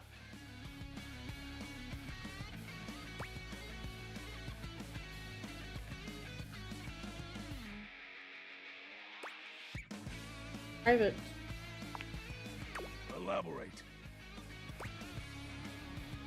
I'd rather not. What's the matter? Stuff is hardly a sufficient description. Answer me properly, Penumbra.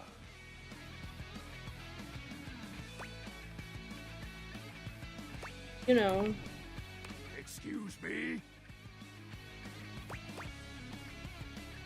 Said, you know. I feel as though this conversation is actually reversing my power. I'm touching myself in places. Hey? No, I know. Bruh. I just wanted to get you to admit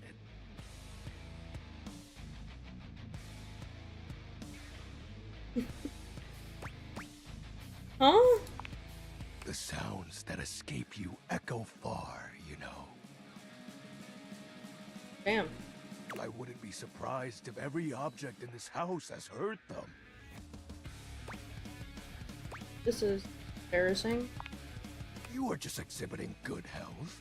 Nothing to be ashamed about. And if I may be upfront, each breath you let out during is admittedly adorable.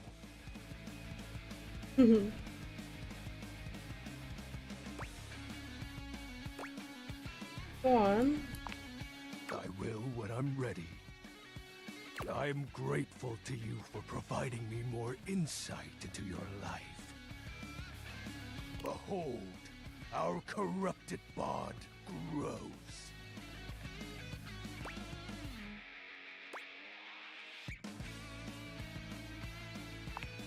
Hmm? Something troubles you, Penumbra? Told me what to do yet. My nightly activities. Isn't it obvious?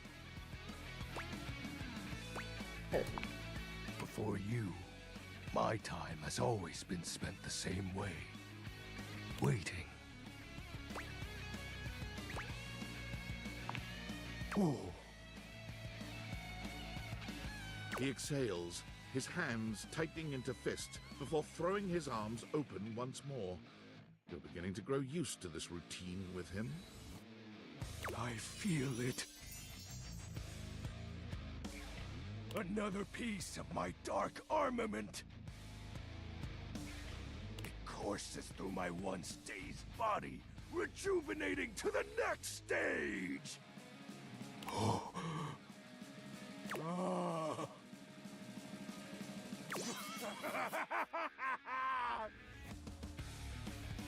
Excellent. My form is stronger, yet still incomplete.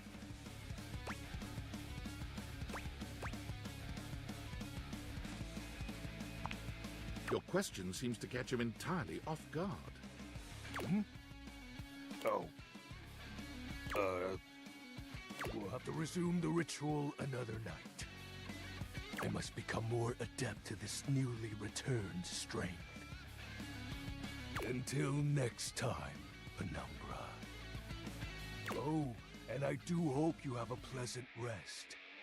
You'll need to conjure as much void aura as you can for our next ritual. Void aura.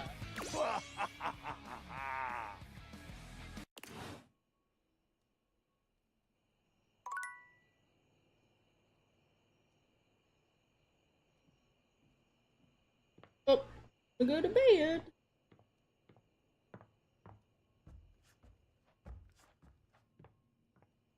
Come and give me a little snuggle, lover.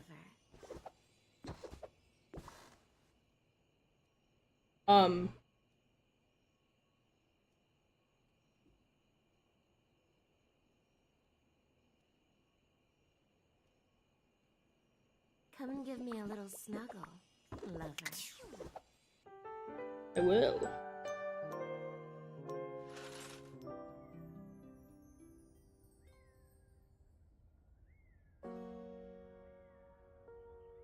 Okay. Pity.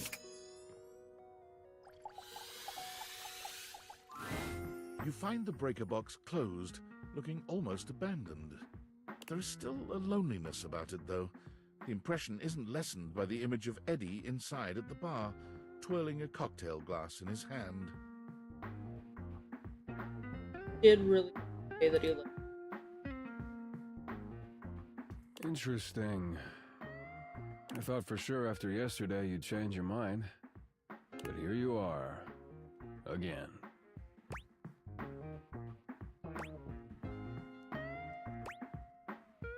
Everything hurt. Forever. I don't know. Got a lot of... Really? I find that hard to believe.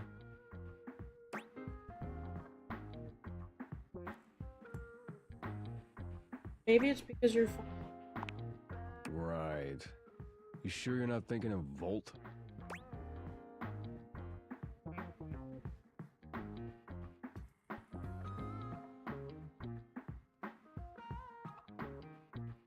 I mean it. Kind of. What?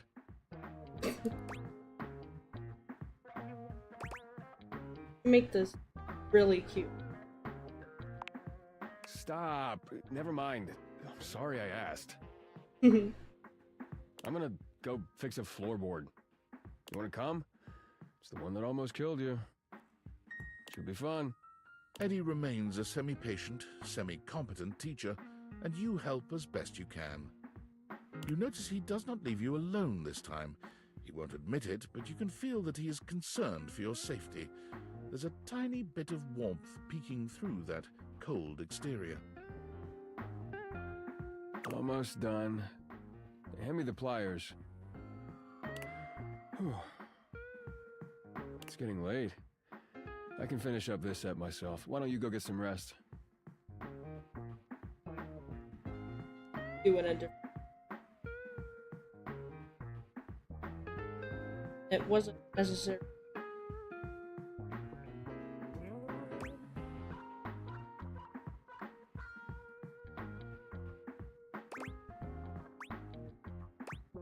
I don't have it open till it's...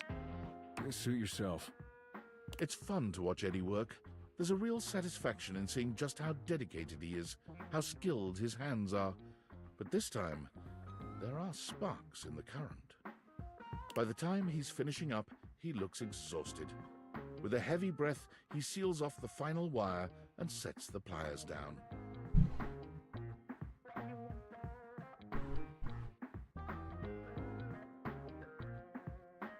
This better.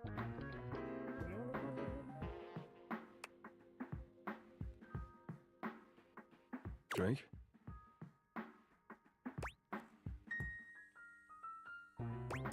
Me? No, the wall behind you. Yes, you. Do you want a drink or not? Unless you've got something else you have to do.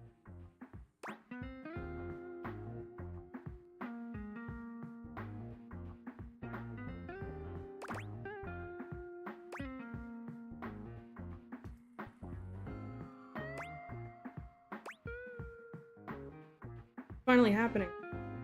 I knew I'd get you to like me. That's not what's happening here.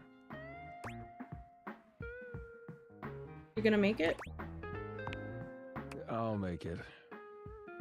With not a wasted movement, Eddie puts together whiskey, egg white, lemon, and sugar into a shaker. Okay, try this. Whiskey sour. Well?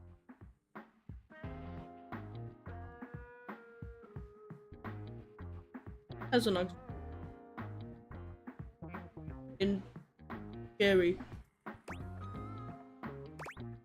This is perfect. Of course it is. It's easy to do what you've always done. Nothing more than that.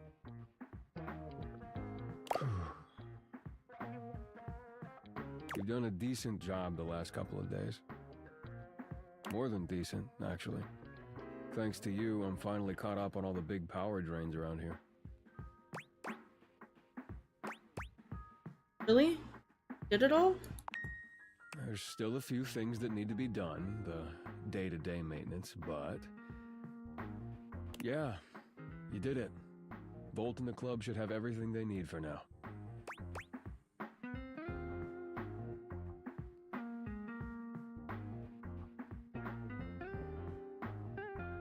Right.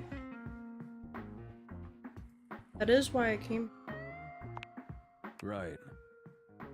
So now you can get back to whatever it is you do when you're not invading my space.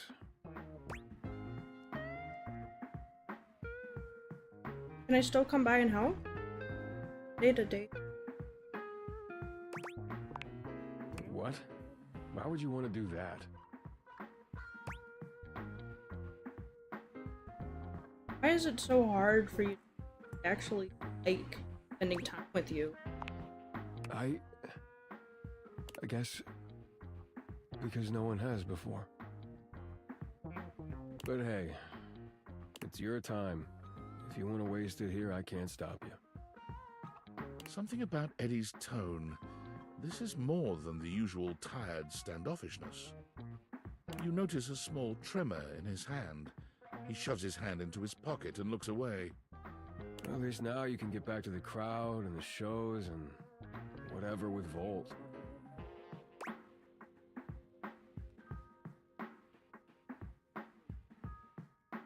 Hadn't thought. I guess so.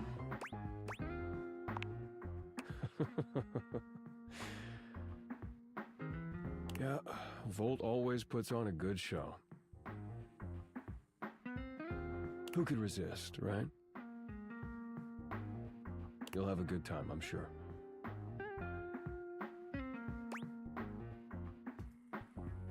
You're not coming?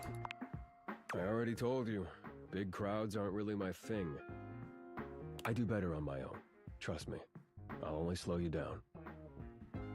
Oh, and it would be for the best if you didn't mention any of this to Volt. Especially if you want to keep coming around.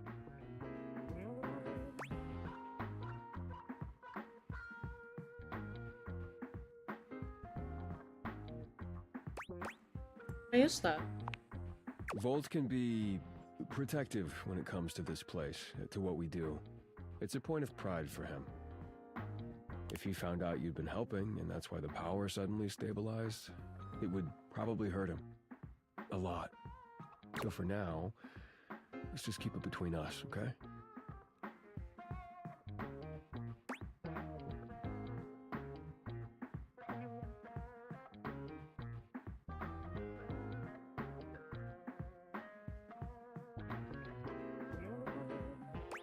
There's gotta be more. What does that mean?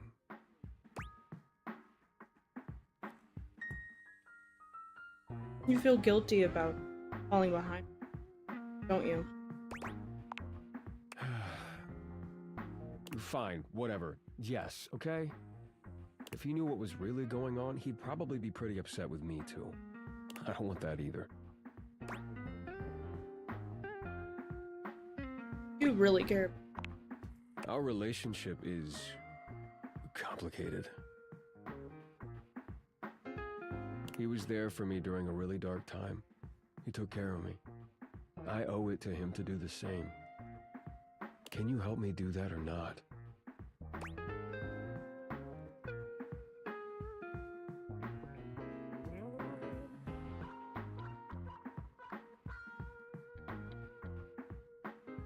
I really don't like lying. I don't want to hurt you. Just between. Thank you. Eddie's exhaustion doesn't lift as you finish your drinks, but through the silence you feel a companionship flourish, quiet though it may be.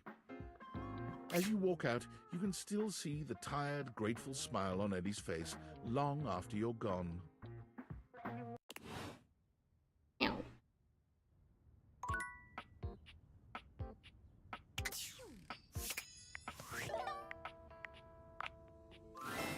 Hey, how's your day going? Forging some new relates?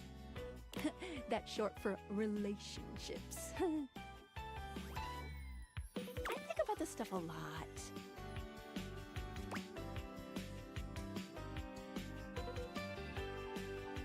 I'm having a freaking blast. Oh, yes, yes! I knew I was good for something. How about a nice menu? I have lots of different ones, all different styles. Here's the main one. Welcome! What can I do for you in my main menu?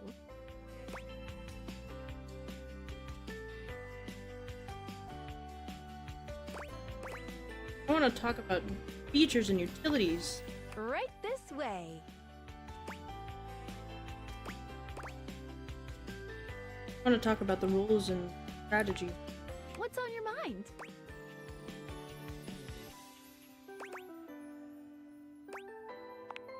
Cool. What can I do for you in my main menu? I realize you. Oh. Oh! No. No? Well, just not yet. What do you mean? When Franklin least made me, it was in a sort of a mad, passionate rush of scientific fervor.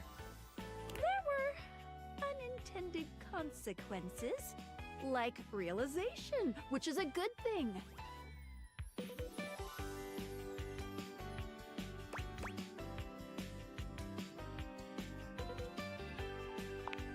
Definitely a good thing, pretty much. But one of the issues with realizing an object is that each of us can only leave once our own little purposes are complete. Some of us here still have things to do before we go. I call it unfurnished business.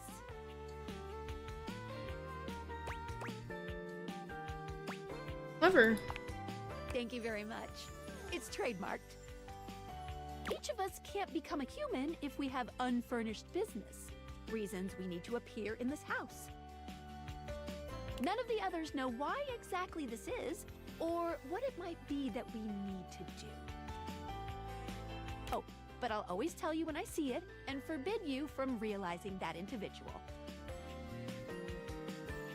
As for me, well, I have the most unfurnished business out of anyone. I have to be here to help everyone else get realized, so I gotta go last.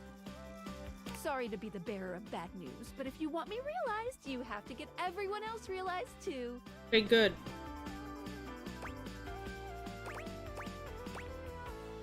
Okay, I see what my question. You got it. Keep realizing everyone you see, and eventually my unfurnished business will become furnished. Finished.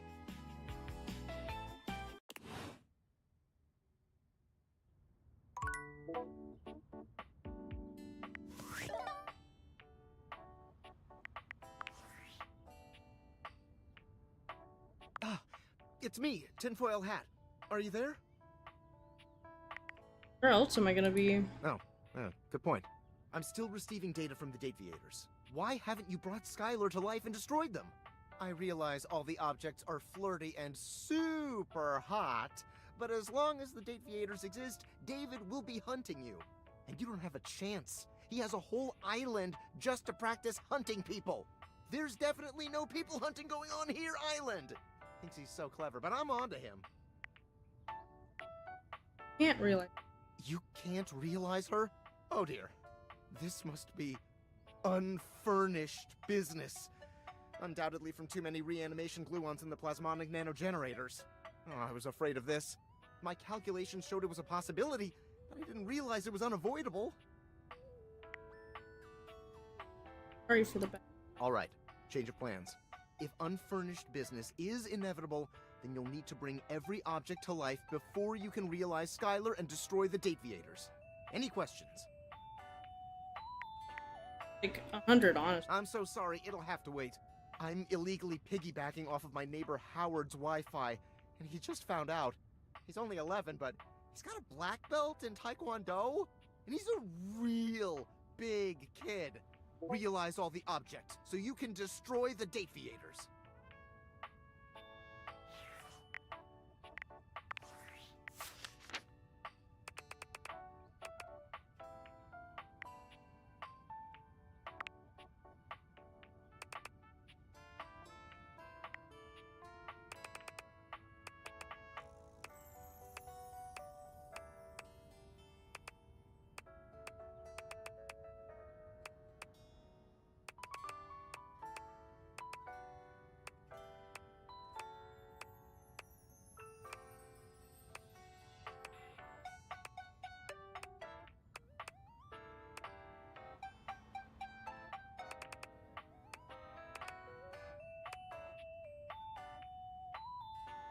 Talk to Benoit.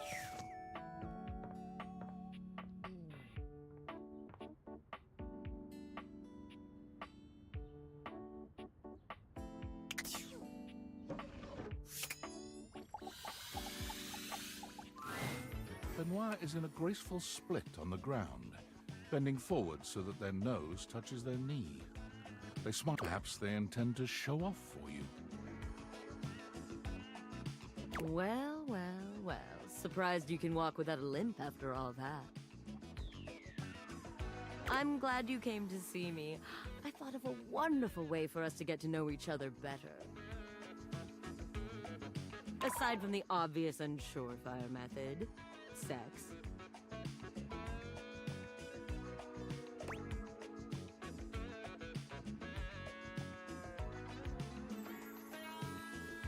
Why don't we just...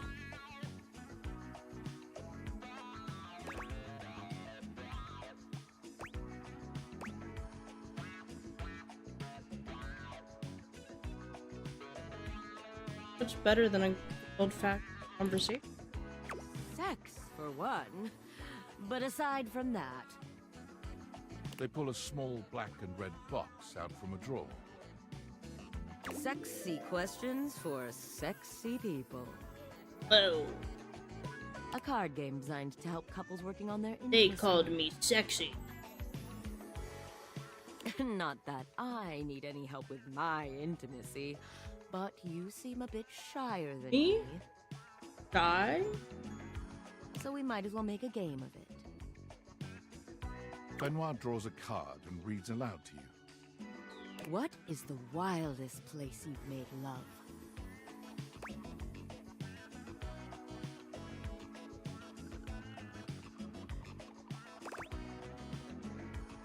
A hotel. Oh, you have an exhibitionist streak. Close enough to the actual answer. Hotels are a fun place to push the boundaries of your intimacy. Me? Shy? Really? No. Benoit tosses the card aside, pulling another. That's right. Okay, how about this one? Favorite place to be kissed?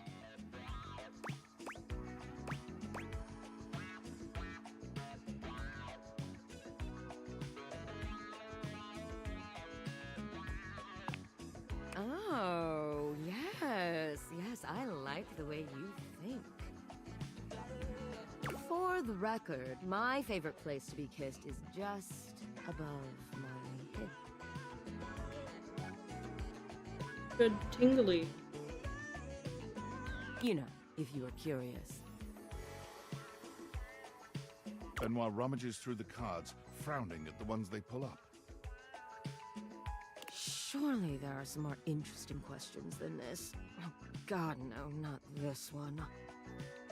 Eventually, they finally pull one that puts a twinkle in their eye.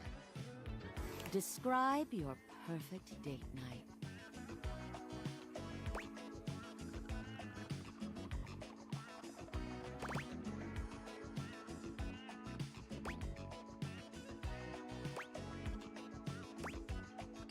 Don't remember what I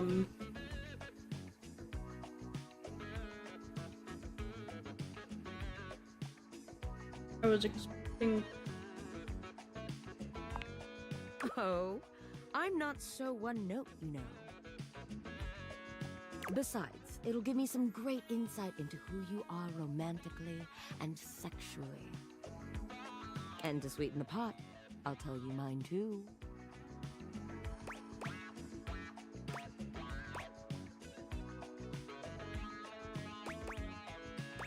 Anything?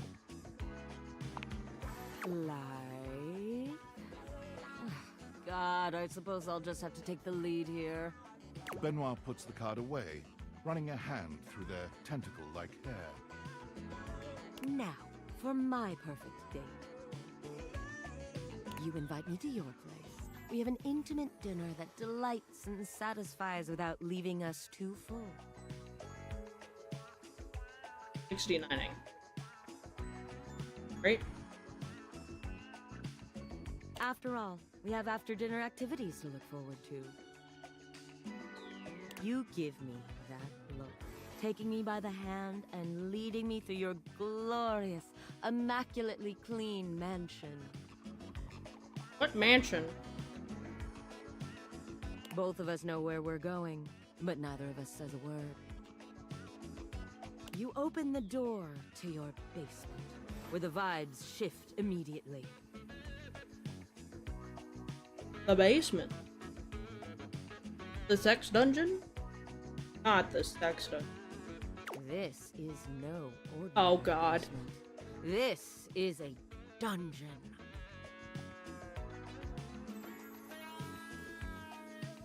What the f- You bid me sit on a black leather couch as you sit across from me, snapping your fingers.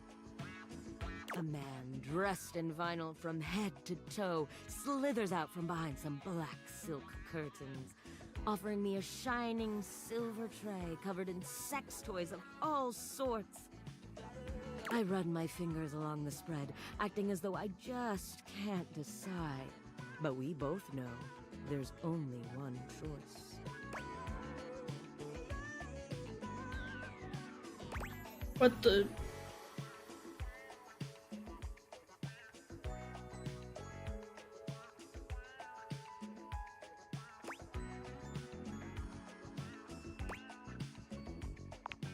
A condom is not a sex toy, though they are an integral part of safe and pleasurable sex. No, there's only one thing for me on this tray. The Indominator. What the fuck? What the... You ask me if I'm sure, and I tell you I'm here for a good time, not a long time. The sex that follows is so intense, so messy, so taboo that its shockwaves are felt all over the world. 16 substances? Ranging from moist to hurricane?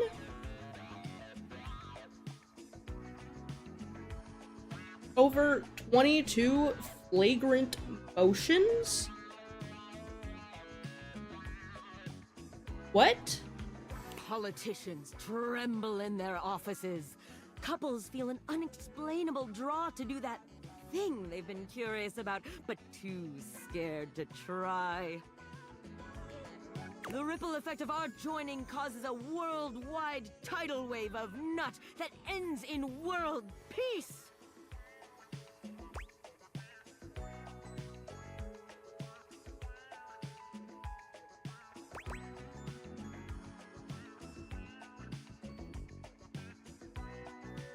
A worldwide tidal wave of what? You heard me the first time. Benoit puts the box of cards away, their gaze far warmer than when you started. Well, now with that behind us, how are you feeling? Shall we go for round 2? Take me. Benoit's lips curve into a wicked smile. We're going to have such fun. Man, I really hope my dad... All that talk about the Indominator really seems to have wound Benoit up. Their voice whispers sweet debauchery into your ear, guiding you through complicated things that you'd never have managed yourself. I just thought about that. When it's all over, you find yourself exhausted, but happy. There's a sweet safety in Benoit's arms, even when you're trying such new things.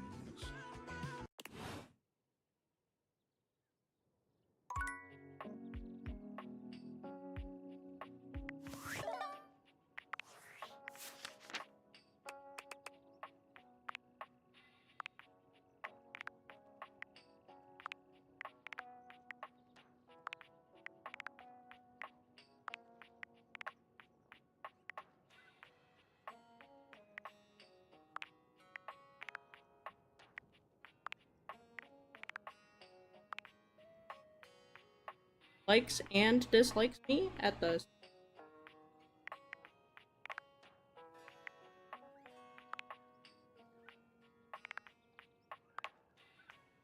tacos, chalupa, torta.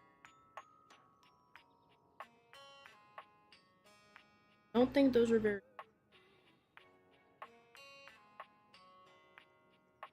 good food.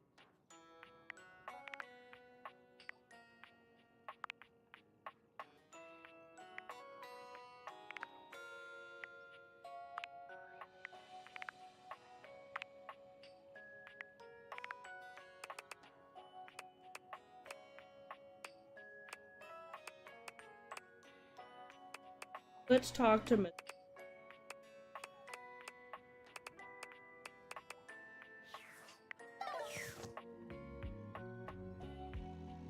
Talk too much. Oh.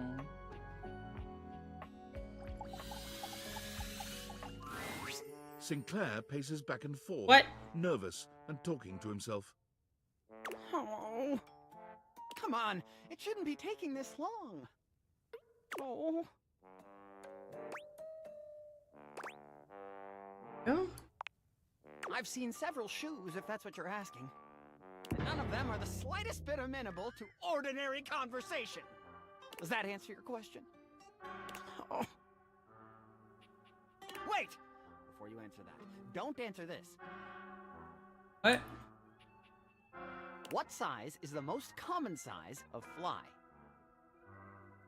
What?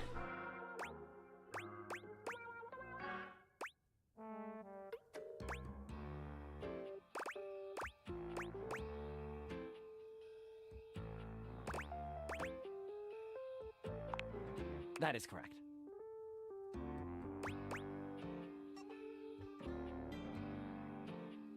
Feeling alright? No, just waiting for my soap hound. Whoosh! And here he comes.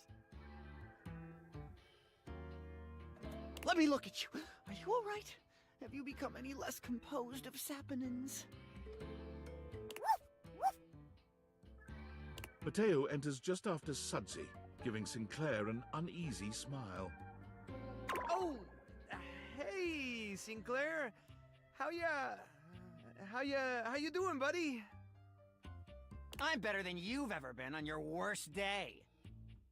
Yeah, cool. Nothing to worry about with regard to the Sudster. He was just saying goodbye to the Tasselhounds. They've gotten so close, I just hate having to pull them apart. Sudsy, what did I tell you about forming inanimate attachments? The more you buy into the madness, the harder it will be when we go home.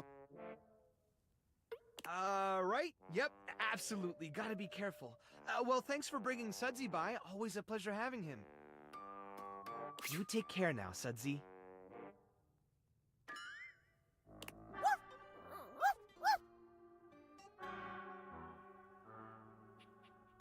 Mateo leans down to whisper to Sudsy. Come on back anytime, okay, boy? Good boy.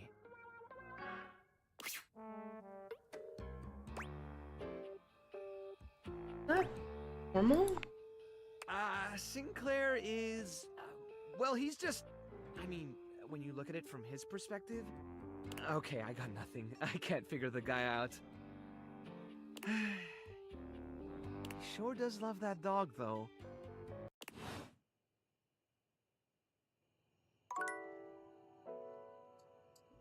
Let's talk to the shadow guy. Ooh, welcome back, my dark ally. Come, let the next trial commence. Give me all the truth. The trial of the letters begins.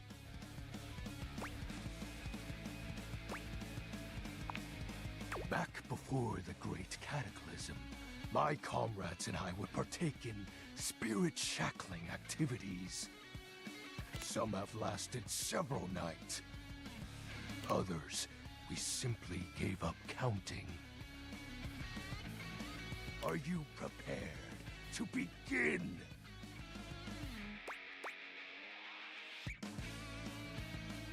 I'm prepared. Let the game of shadows begin! I present to you the following. He holds a sheet of notebook paper up to you. It contains a macabre illustration of a dead person Not and a few the mysterious lines. Blank, blank, blank, blank, blank, blank. Now, guess! Wait, this Hangman? This is the Hanged Man. Now, choose your letter.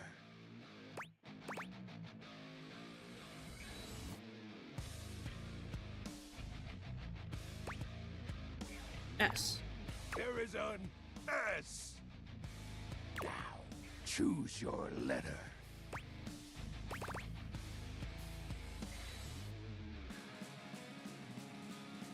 Bet it's Shadow. The answer is Shadow.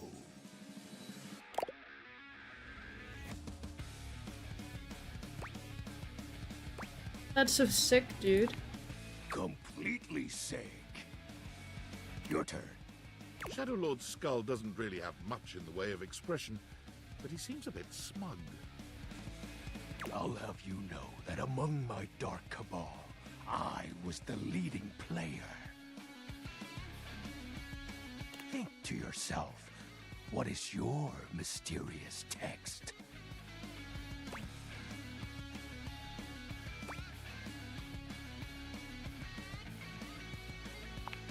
Two words.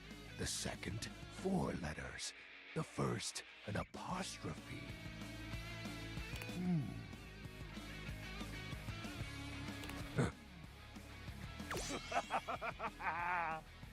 This is most certainly a declaration of praise and endearment. How sweet of you, Penumbra. It's most certainly you're cool. No. You're wrong. What? That's impossible. What is the answer then? You're cute. Shadow Lord falls silent as he tries and fails to process this compliment. Ooh. Oh. Well, I see you've chosen the path of flattery. As are you, Penumbra. Very cute.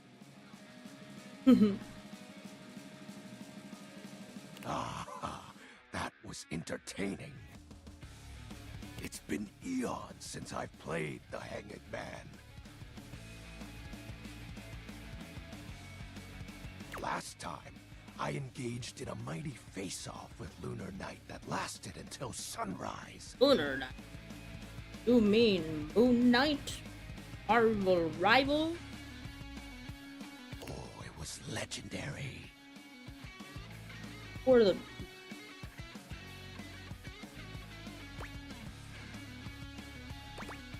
Who's Lunar Knight? An old comrade. from before the Great Cataclysm. Damn. You too close? He was a former shade of mine, if you get what I mean. Fuck? Our conversations gathered more shadows than any other Void Dweller. The Lord of Shadows and his loyal knight. Us two were perceived as an eternal pair. What happened? The Great Cataclysm.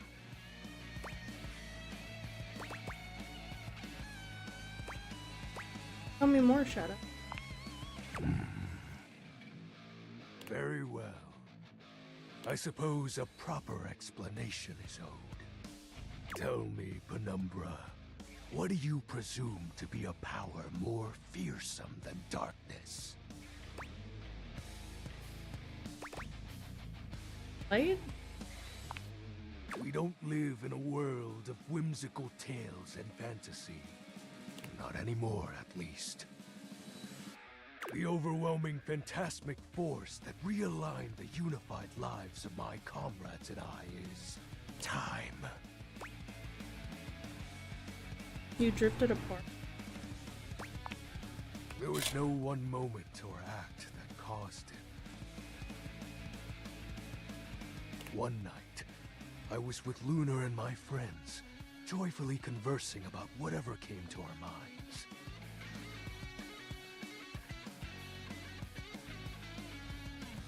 Hope everything's okay, G. Time crept into our dark haven. Distance, a symptom. And then, many nights later, Lunar no longer wished to be by my side. Damn. Boredom came next. My friends took less and less interest in our nightly discussions. They too left, one by one. And then, I was alone. You may think it cruel of them for leaving without a proper goodbye.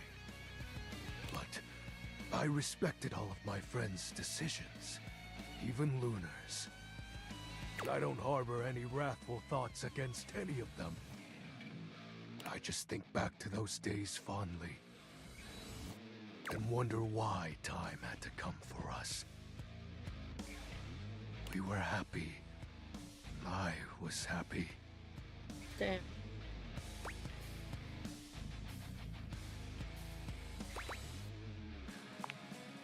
Shed not a tear for me, Penumbra.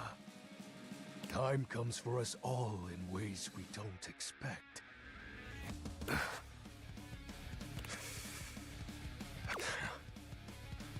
Normally, I'd celebrate triumphantly at obtaining another armament. That'll be all for today, Penumbra. Thank you for listening to my tale.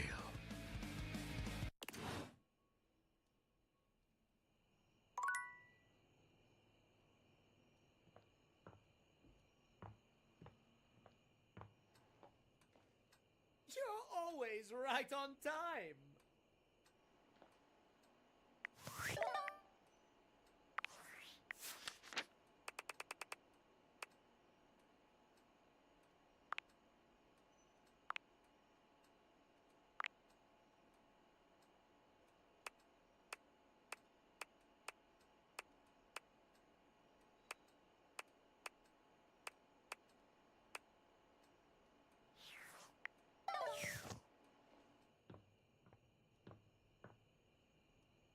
You make me smile, my love.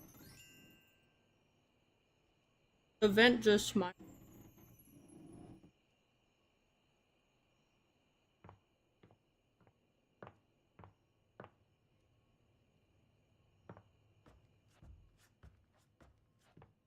Come and give me a little snuggle, lover.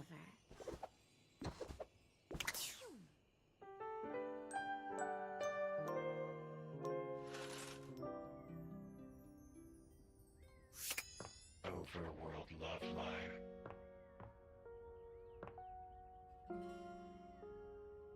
Talk to Benoit.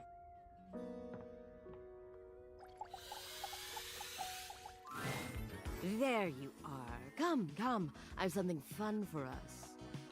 Benoit waves a massive bolt of what looks like plastic wrap at you.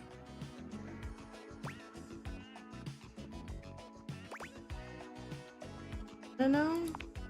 Don't be silly. This is just to protect your bedroom from our activity. What? And while I'm hopeful it will end in sex, that's not the activity. Oh. They beam at you.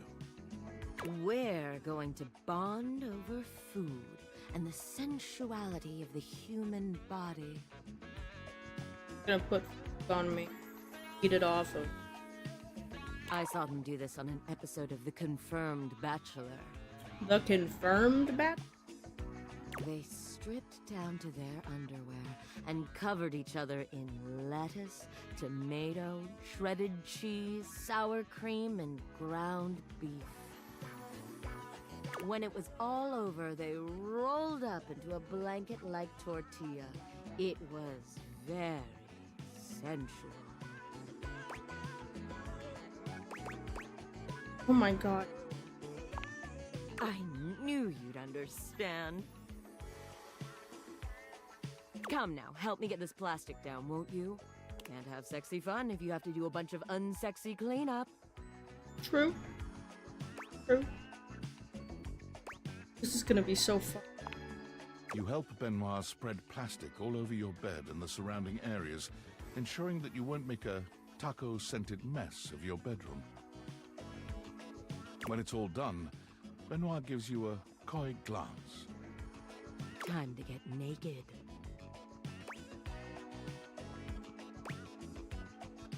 Got it. Do keep your underwear on. As sexy as this is, it's far sexier to undress after. But then my underwear is smelling like tacos. Both of you strip down to your underwear, but it's hardly a sexy atmosphere. Benoit is too busy preparing both of your toppings. Beautiful. Now which of us should be the first to go?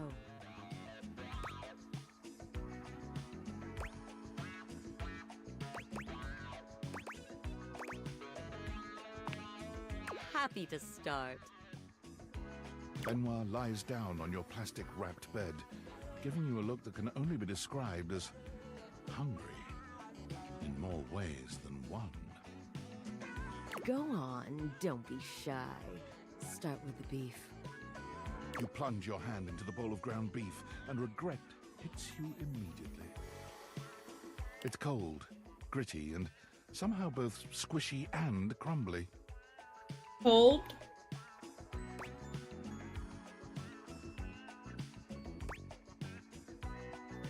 We can't do L-Riz, gotta do W.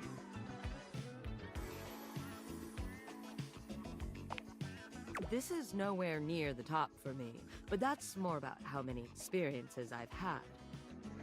Still, that's very good. Now, the beef. The beef! You open your hand, and the meat almost seems to hit Benoit's body in slow motion. They gasp, writhing as the beef bounces off their skin and rolls across the plastic. I'm just throwing taco.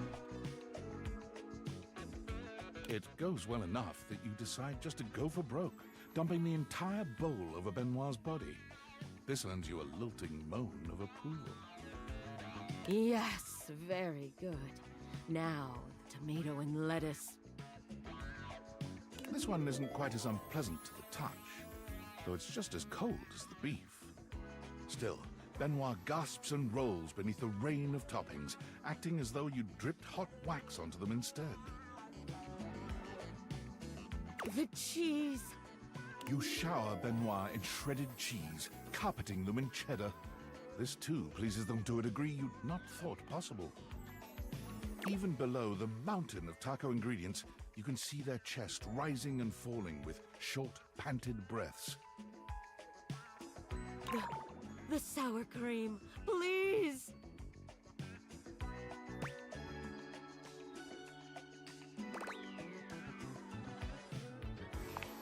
Please! Benoit has generously provided an oversized condiment bottle for you, so you pick it up now, aim it, and squeeze. The pleasured sound Benoit makes is almost inhuman. It sends a shiver up your spine and rattles the walls of your bedroom. You wonder for a moment if the neighbors heard that, even without the Dateviators. The tortilla. Please, finish this.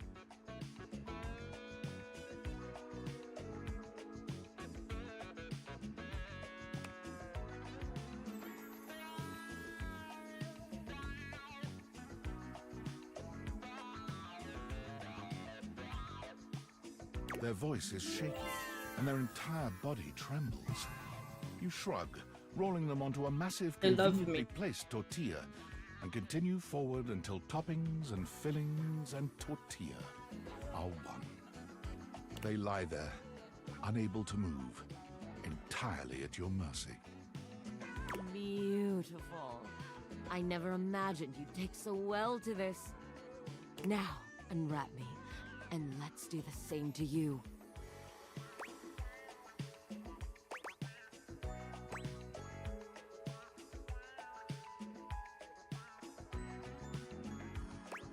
I'm good.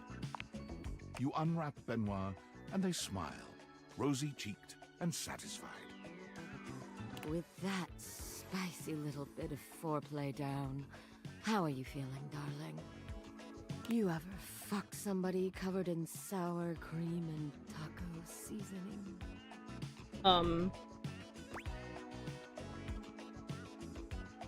No, but I'd like.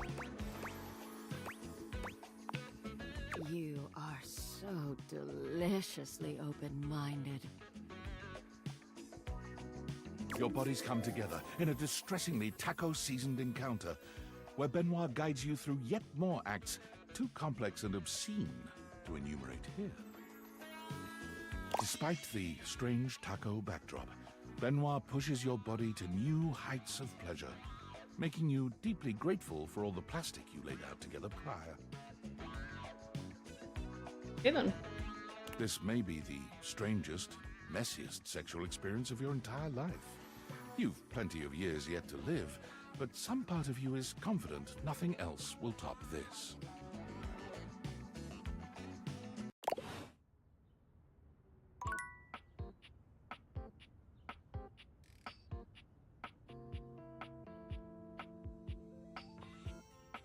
There now. Cleanse our eyes. So, you know how you don't like to burp in public? It was not a taco, a sex toy covered in taco.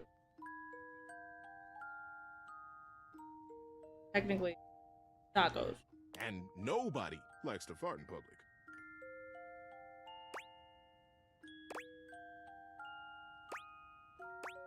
This is... But sometimes, those things happen.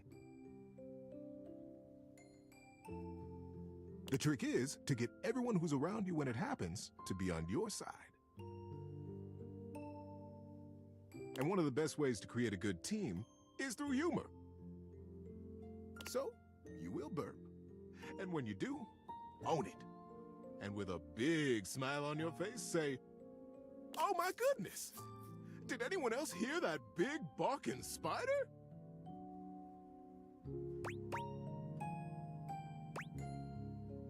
I think I could. And now, for the big enchilada. When you fart in public, oof, you gotta own that too. Look up boldly, bravely, and say, "The dog did it." Bruh. The dog did it. Whoa! Did you let one out just now? I'm kidding, buddy.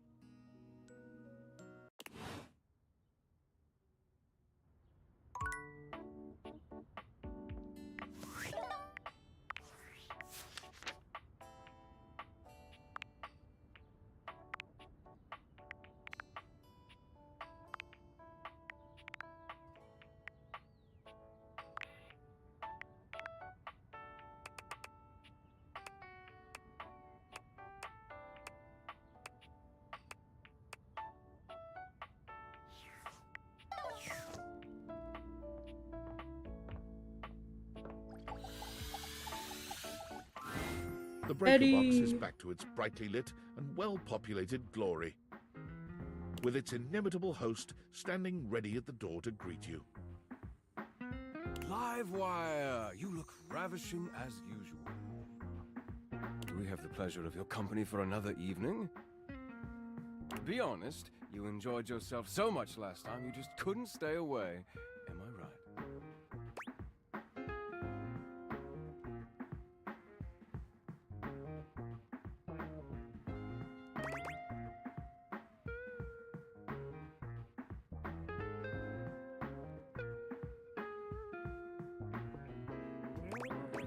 Actually tried to come closed. You did? My apologies, Livewire. How unfortunate to have missed you.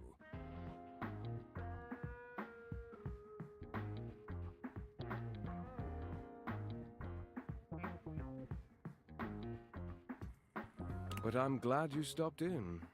Now I can make it up to you. Come, let me show you.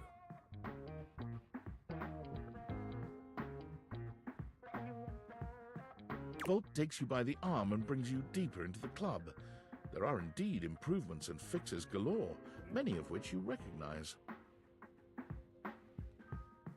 Some of them are your own work. Others must have been Eddie, working alone after you had gone home. Dazzling, isn't it? A true marvel. It was luxurious before, of course, but our dear Eddie really outdid himself this time. What do you think?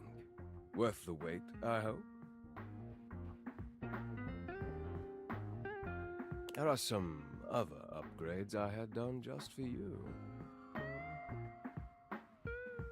Volt snaps his long fingers, and on cue, the drifting music changes from the upbeat and swanky to the sensual and slow. He holds that powerful arm out to you and cocks an eyebrow.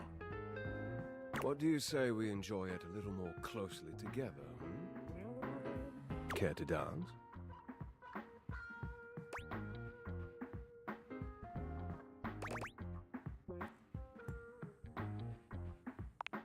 He leads you onto the floor, not once losing your eyes. You move quite beautifully, Livewire. I'm impressed. The song has ended, but Volt has left his arm encircling your waist. He turns his face to yours.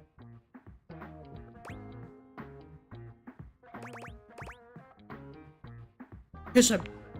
And plants a kiss on your lips that takes your breath away. Time seems to stop while the two of you are connected. Your entire body tingles, as though you've just been plugged into an electric socket. And then, far sooner than you'd like, the song ends, and with it, Volt's kiss. He smiles at you, his eye... It's far too easy to lose oneself with you. Loath as I am to say it, I must leave to start the show. For the first time that evening, the power begins to fluctuate. It's louder than it has been before, and it does seem to go on. Don't let the surge fool you. My power is just fine.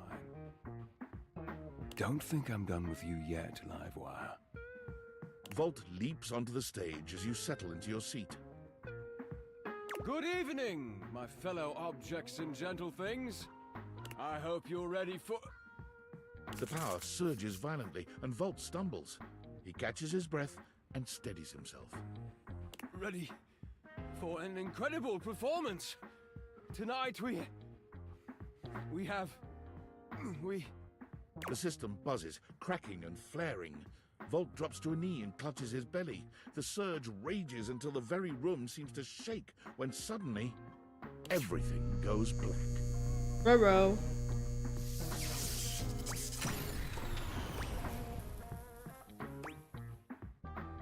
Holy crap. What? You hear nothing but the panic of the audience, the confused scrape of chairs. You make your way through the club in the dark to hear familiar voices.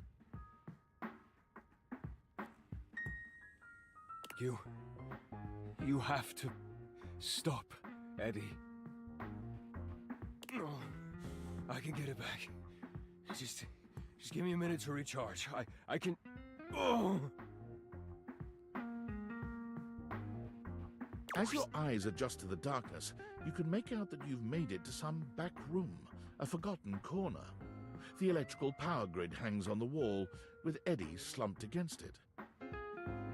Both Eddie and Volt look exhausted, Eddie dangerously so. He fiddles with the grid controls. Stop. Eddie, please. Just let me go out. You're going to fry yourself completely. I said no, Volt. Eddie. I can fix this. Eddie. Fuck's sake, Volt, I'm not letting you go out, okay? We both know what that could mean, and I'm not... I can't go back to being alone. I can't lose you. You can't keep splitting yourself like this. If you do, then... Volt notices your presence and moves to stand. Eddie holds him back. It's fine. They deserve to know.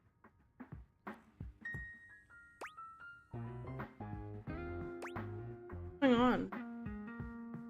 What happened to you? I'm failing. The power is failing and I can't stop it. Eddie leans back against the grid controls, his posture crooked and jagged. He seems ready to combust from the inside, but years of control are keeping him standing. For now. It was slow enough at first. I didn't even notice it. Small fluctuations, random surges. The entire house depends on my power, and it's my job to keep it stable for them. To keep them all safe. I had to work harder to compensate. I thought, if I could outlast it would all balance out. But it only made things worse. Even more unstable, so I had to push even harder just to keep up. And then it just became normal. To always be completely drained, barely hanging on. I don't know how long it took me to realize that it was my fault to begin with. My faulty wire. I was the problem. But I couldn't stop. They still needed me. That's too much for... Exactly. They needed me, and I needed help. So, I gave it to myself. I split myself, so there was more of me to go around.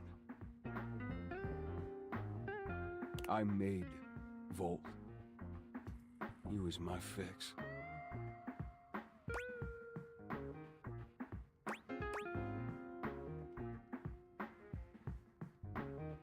Actually... We're not one thing. We're not two things. We're connected.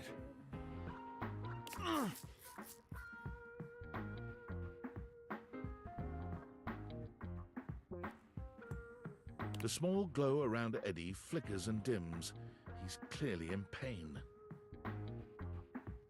This club has to run. Its power, its light and music and heat and energy. It's everything. And I have to have Volt to make it work. I made him. It was supposed to be temporary. It only slowed things down by spreading out the power. But then, even that became too much. And now maintaining me is draining him just as much as...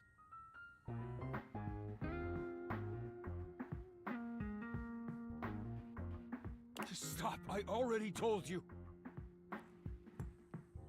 Eddie, they still need you. It's my job to protect you. Even from yourself. We're not doing it. It's too risky.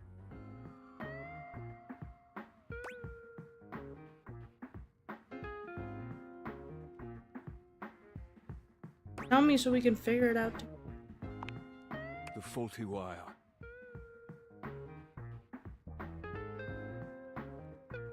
Vault, don't! You have to fix the wire and reset the system. If you do that, Volt could disappear. I don't know if I can bring him back. Please. You can't.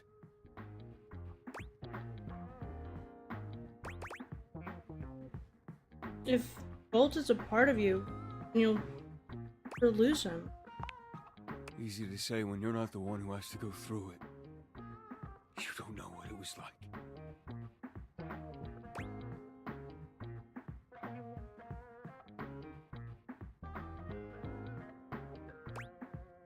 You don't have to go through it. Here. It's the only fix left, Eddie. We have to try. Eddie sits there for a long moment, then finally nods. You remember where the tools are? I'll walk you through what to do.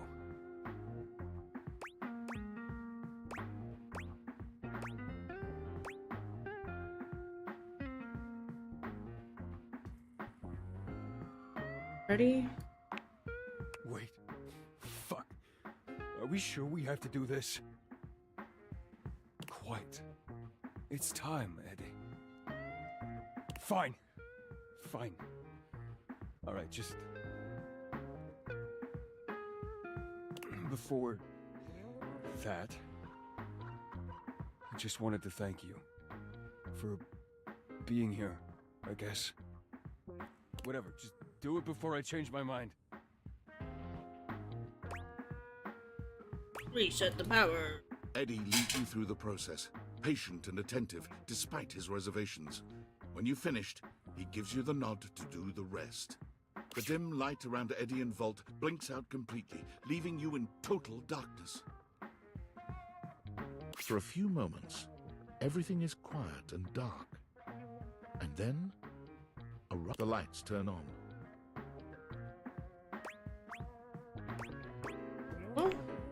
Over here. Eddie is sitting at the bar, looking haggard but with a light in his eyes that you've never seen before. Oh, hey there, Livewire. Hello yourself. How are you feeling? I feel good. I'm pretty tired, but after a reset, that's normal. I don't know. I just feel stable. I'd almost forgotten what this felt like.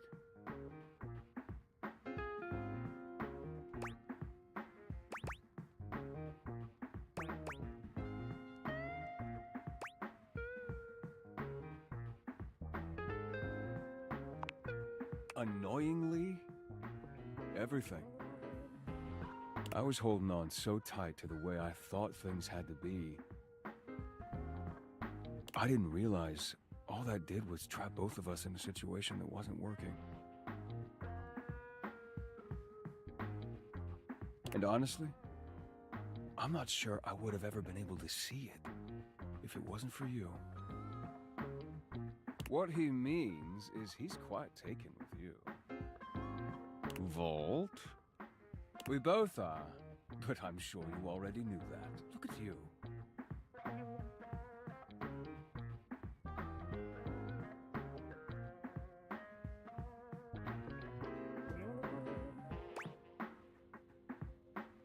Taken with. As in, do we really have to spell it out?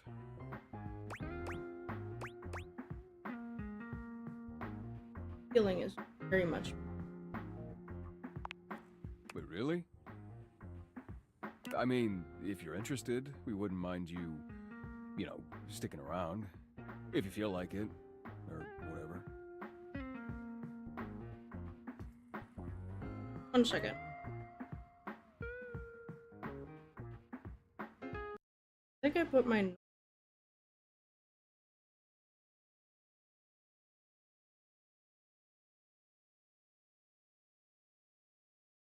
Oh. My noise gate was too high. So it wasn't picking my... We would be delighted to have you. But hi, Carl.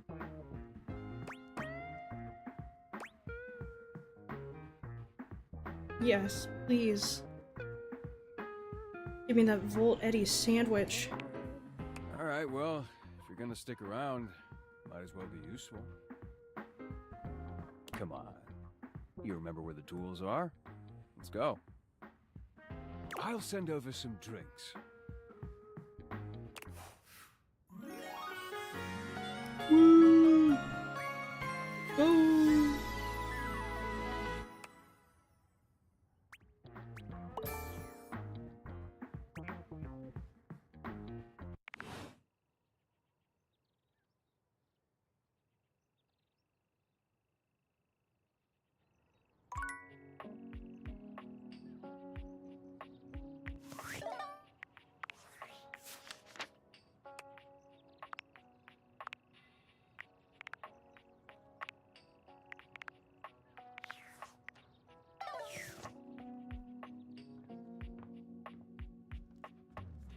Let's talk Mateo.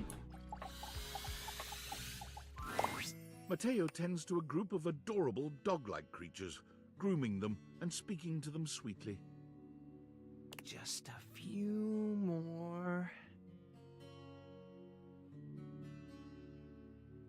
And done.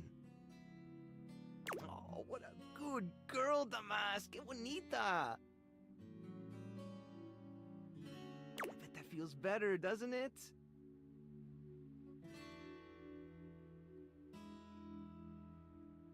I know you're a Notweiler, but that snag on your tail was getting ridiculous.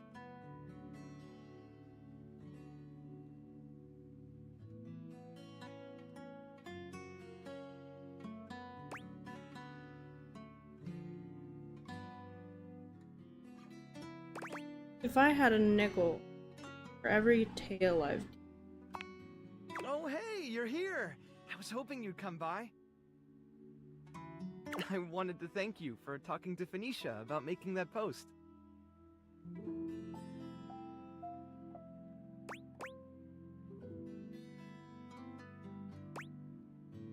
Seems like I could have done more. Hey, trust me, that was a big help. We've already had some visitors stop by because of it. I even talked to a few things who said they saw Davy recently. Hopefully, if we can figure out where he's been, we might be able to follow his trail and track him down.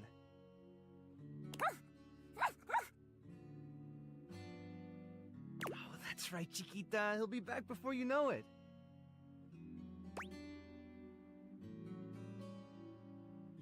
So these are the cuties I've heard so much about. You've caught us in the middle of a grooming day. Everyone's been a little stressed waiting for Davy to come back, so I thought a bit of pampering would do us all some good.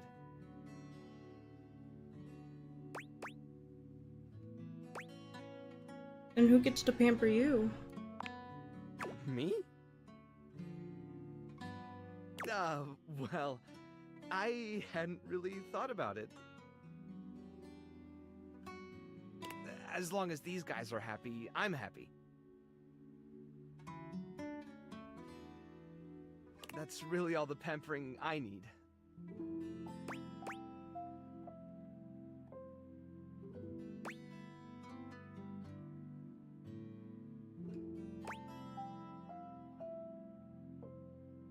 How about... Come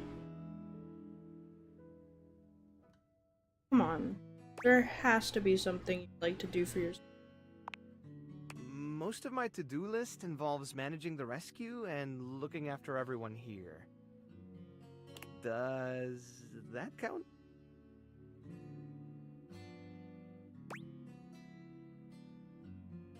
Sounds like you're a workaholic. Yeah, you're probably right.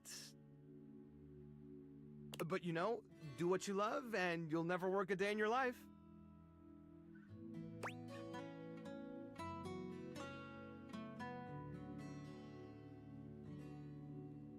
More like, do what you love, go work every second, every day of your life. I've never heard that before. I like it. But I can't just up and leave. I'm responsible for these guys.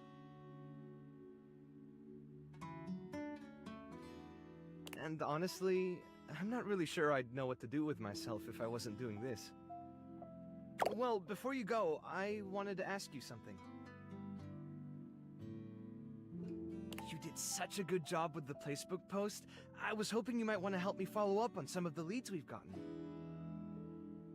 It would take me a while to get through them all myself, and I really don't like leaving the inanimals alone for that long.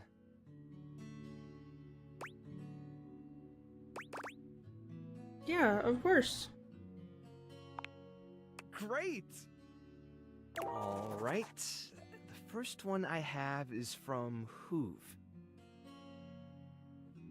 He said he saw Davy sniffing around the laundry room a few days ago, right around the time he first went missing. Let me know if you find anything, okay? And really, thanks for helping out.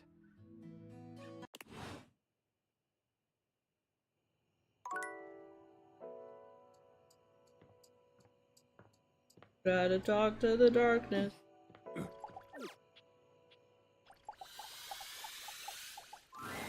There's a strange heaviness to Shadow Lord today. He's not his usual dark, cheery self. Dark tidings, Penumbra. The news I carry may be troubling to you. Yeah, the cult leader. What is it?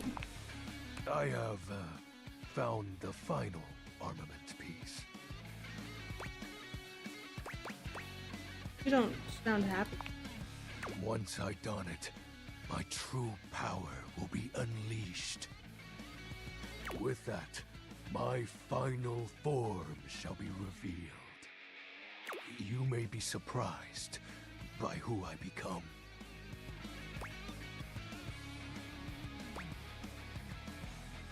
Do your worst.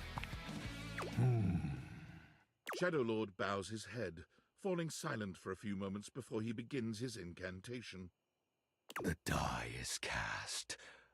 Let us begin. The whispers of the void, heed my call.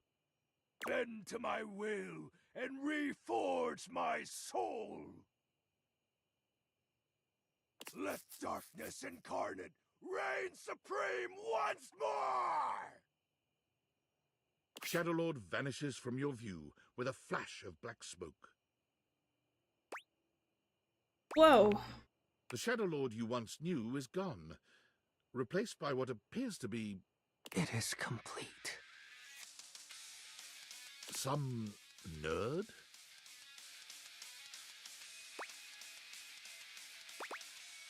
Shadow? As I suspected, you wouldn't recognize my form as it is now. It's me. It's me. XXX Shadow Lord 420 XXX. He looks like that user. But my real name is Skips. Honestly, that sounds cool. I thought you wouldn't take me seriously if I appeared to you like this. If you have any questions, ask. What do you want to know? Who is Shadow Lord then? It's a handle. You know, like a online name. My friends and I would chat with each other online using DIM. What's DIM? Oh, DOL Instant Messenger.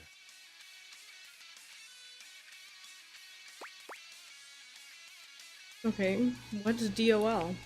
Darkness Online. Are you too young to know what that is? I guess so. It was the cool place to hang. The coolest. Skips is better than the Xbox random name. It's gone now, like so many other things. They were talking to the dark web. You mean the darkness web? Who's Skips? That's my real name. Skips Shadley. Skips Shadley.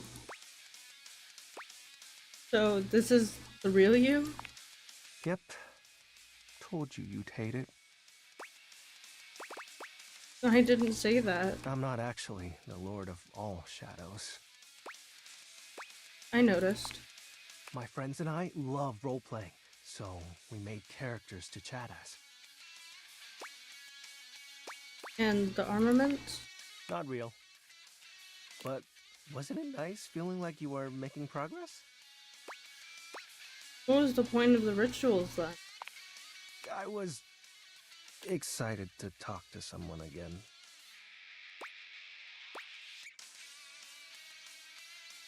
I'm gonna cry, this is so cute. Ah, gross. Eh, well, maybe that's okay. Who was Lunar Knight?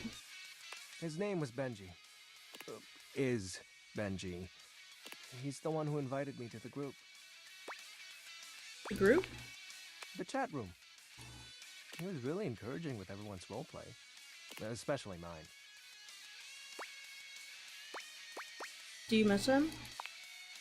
I think I miss our time together more so than him. Does that make sense? I hope wherever he is, he's happy. That's very mature of you. Yeah, well, I've had a lot of time to think about it. I still get bummed out, though, but that's just my mind taking negative nosedives every now and then. I hear you. I figured you would. So, was the Great Cataclysm alive? Well, that was actually the most accurate thing I've said. You had a rift with your... It was slow and sudden at the same time. Maybe it was happening the whole time, but I didn't notice. But it doesn't matter. The fact is, my friends all stopped hanging out with me. Well, we just grew apart. That's life. Guess I was hoping that didn't apply to me. Being unalive and all. Fair. How do you accept that your friends aren't your friends anymore? A question for another time. I think I get it now. So, are you mad at me? No. Cool. Do you still want to hang out with me? Of course. Well, that makes me happy. What do you want to do? We can do whatever. Chat, play hangman, chill. After all, we don't have to worry about time anymore. Why's that? Well, because I'm going to turn you into a shadow. What? Now that I'm up to full power, I can reconfigure you. That way, we'll be together forever. Oh. You can't just turn me into darkness. Why not? Didn't you say you still want to hang out with me? Not like this. It'll be fine. You're not like the others. You won't leave me like they did. Like Benji did. And we'll be together forever. Trust me. Okay, shadow time. Oh, you chose correctly. Now, let the dark ritual commence. Skips holds his hand out to you. Penumbra, join hands with me. You take his hand as directed. It's hard to tell, but you could swear you see a blush spread across his cheeks.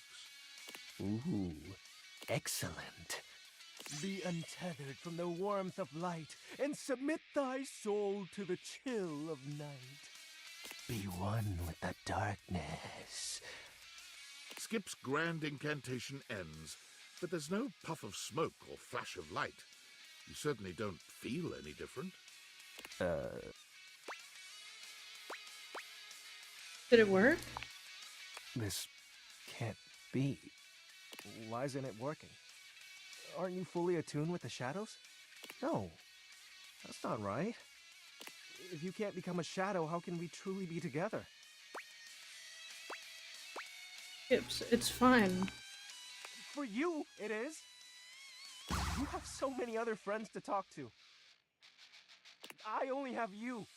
Why do you have to go in the morning? Why can't you just stay and be with me?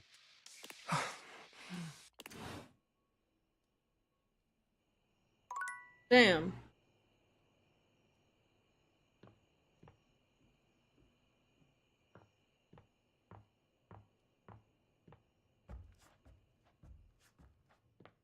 Come and give me a little snuggle, lover.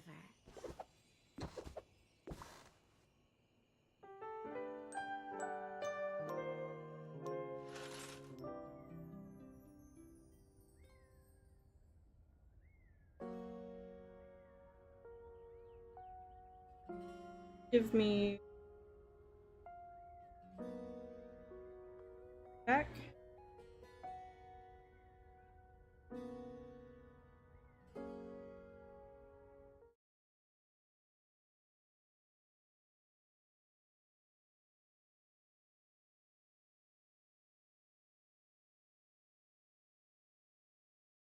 On my knees in the night, saying prayers in the street light.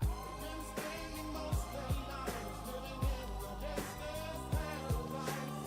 We've been spending most of their lives living in the gangster's paradise. We keep spending most of our lives living in the gangster's paradise. We keep spending most of our lives living in the gangster's paradise. Look at the situation they got me facing. I can't live a normal life. I was raised by the state, so I gotta be down with the hood team. Too much television watching got me chasing dreams. I'm an educated fool with money on my mind. Got my tin in my hand and a gleam in my eye.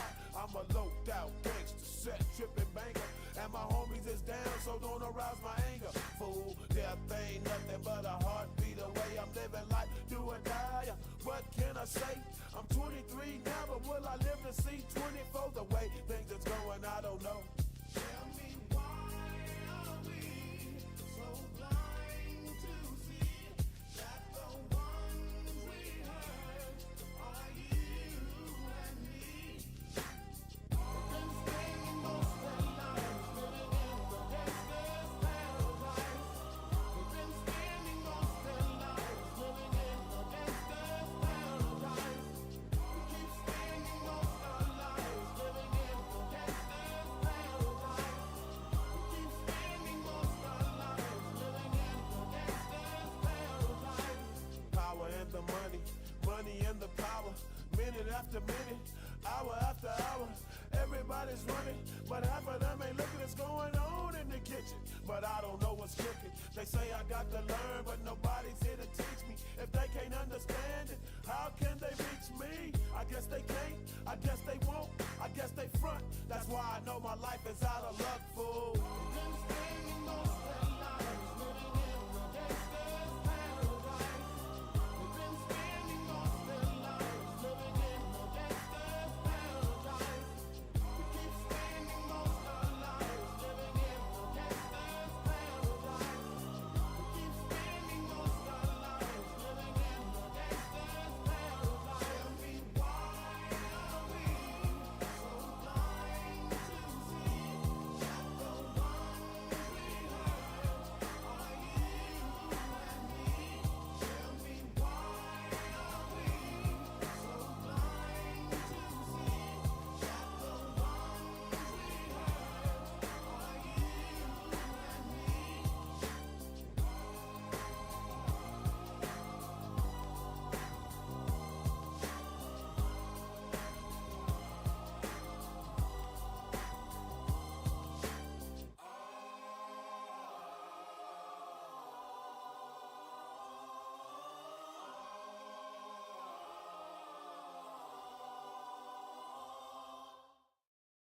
Okay. Back. Okay. Gotta talk to Benoit.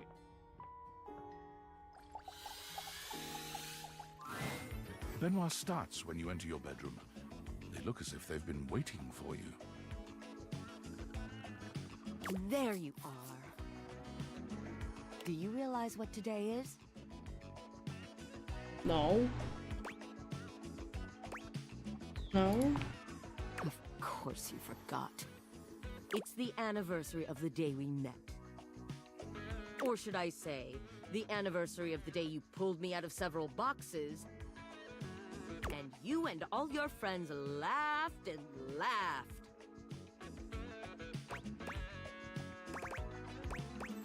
Sorry, Benoit. Thank you.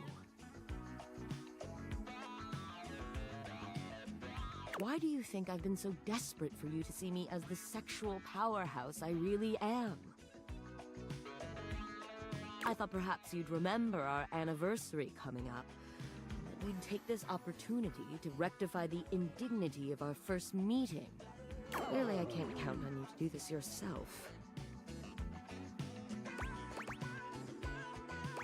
Hey, that's not fair. Is it? It took you ages to even use me. What the hell am I supposed to think when the first time we meet, I'm held up as a fucking joke? Tell me I'm not a joke to you.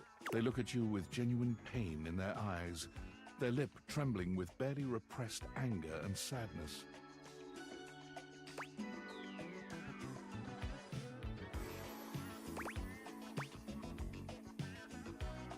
You're not a joke to me. Thank you. They turn away from you, wiping at their eyes. I never wanted you to see me like this.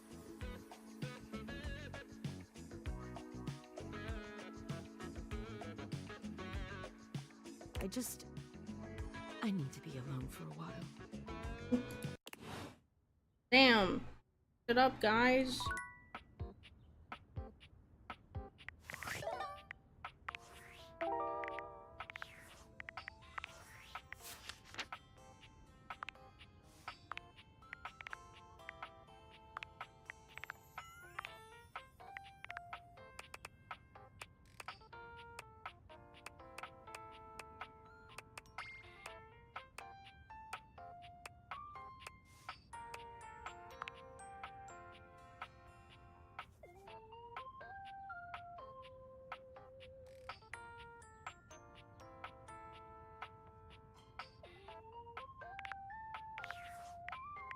Last time I talked to him, he said I didn't do something.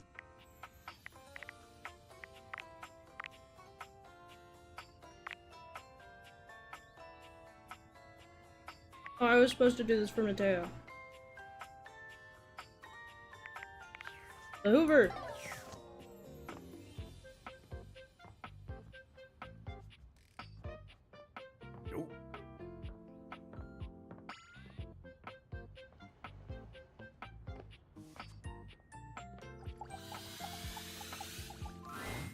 There's something strange about the handsome figure you see standing before you. It's not his clothing, even though he does appear to be dressed in some sort of plastic armor. No, it's something about his face. Handsome though it may be, you can't quite place his expression. Stranger still, he doesn't speak to you at all. He just stares, his face screwed up in concentration, and his lips pressed together.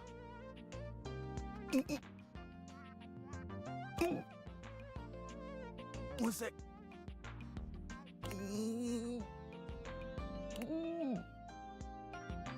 He lets out the breath he's evidently been holding, bending forward with his hands on his hips as he inhales and exhales deeply.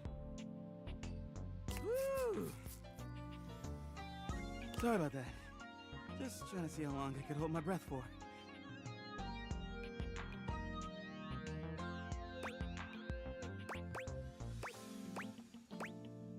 Seemed like a while. I'm up to 3 hours. Bro's holding it up.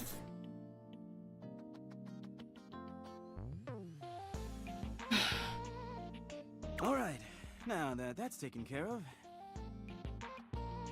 I can give you my full attention. Name's Hoover. My friends just call me Hoove, though. What's up?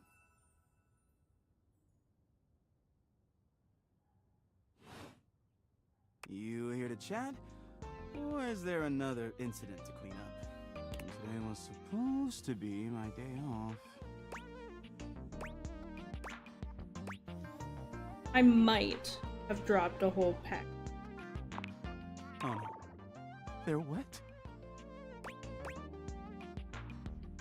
I'm just kidding. You are? You had me there for a second. I have to say I'm relieved, though.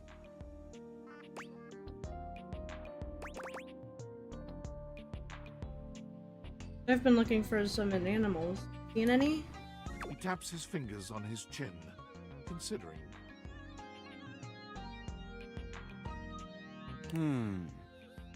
Maybe.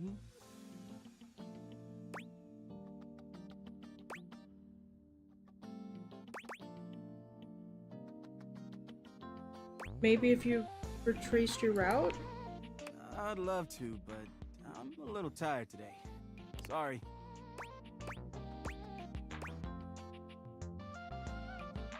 I bet you've been all over the house. You know it. I've been everywhere except the crawl space, I think. I mean, you never know. There are always places I might not know about. I have heard rumors about a haunted attic. But I'm sure that's nothing but hearsay. You say haunted attic? Yeah, just a rumor, I'm sure. So you're the one who's the... That's right. Crime scene investigation. I love my work, but it can be hard to put it away at times. I do tend to keep it all in my bag. Seems pretty full. What kind of stuff do you investigate? You wouldn't believe the sorts of things I'm called for to check out. The evidence I pick up gets to be real interesting sometimes. Hair, bits of your dead skin, fingernail clippings. Okay. What else? Did I mention lots of your hair?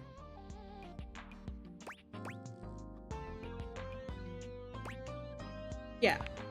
I don't mind. Part of the job. I also end up finding buttons, lint, paper clips, coins. You name it.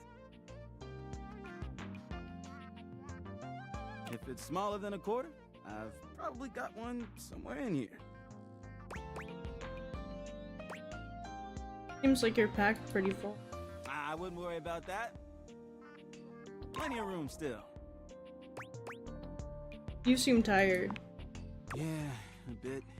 It's been a long week. But I enjoy working hard.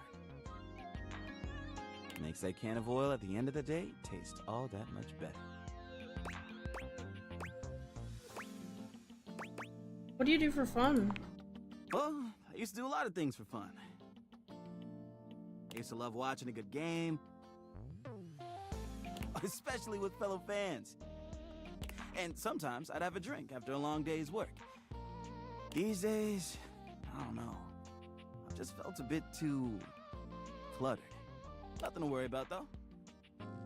Hey, it's been great talking to you. But I gotta finish up my work and call it a day. How about you come back and see me next time you got a minute?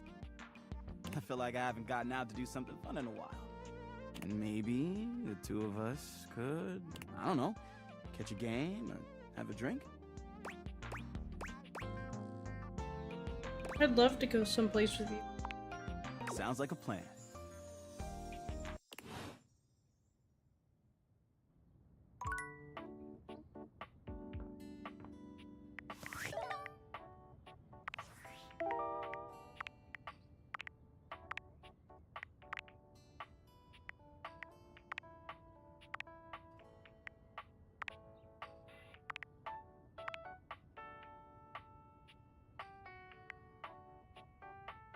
Okay, Caro, enjoy your nap.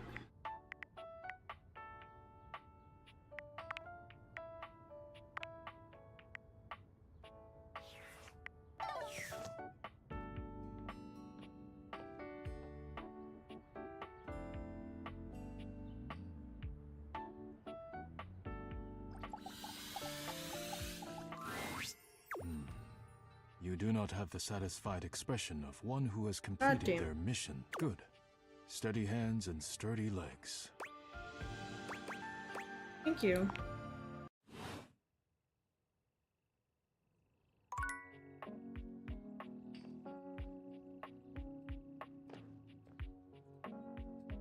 What else did I not do? These the dishes.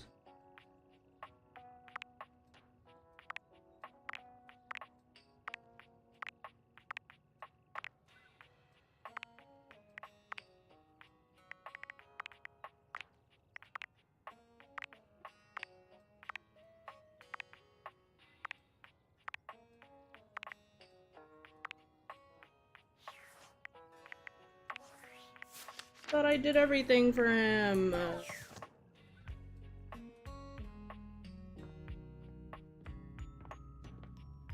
Mateo. No, wait.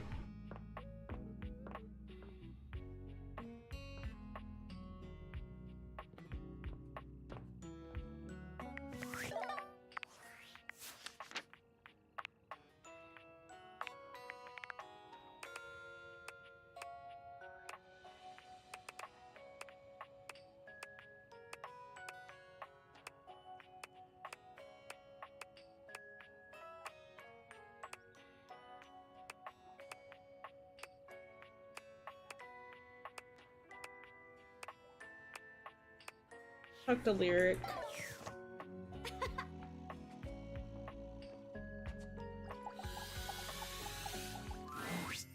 Here we go. We're going to find out if our book did well.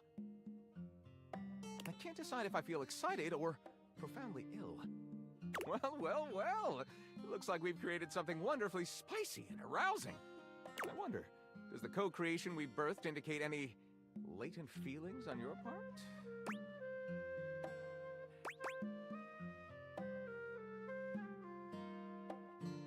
Yeah, Carl. You're asking if I got a crush on you.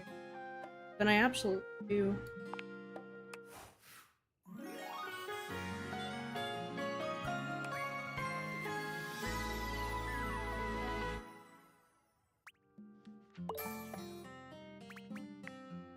This is so wonderful. With just a bit more of your help, the next book I write will be an epic romance.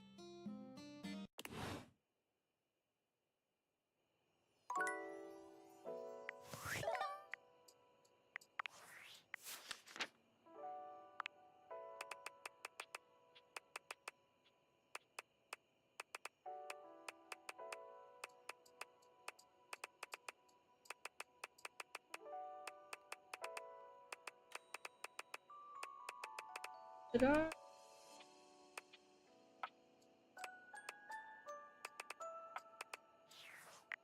Gotta talk.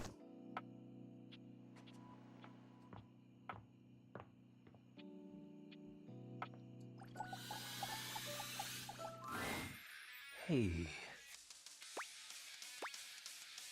Good evening, O dark and powerful one. You don't have to do that. But you're the Shadow Lord. If I was so powerful, it'd be a shadow.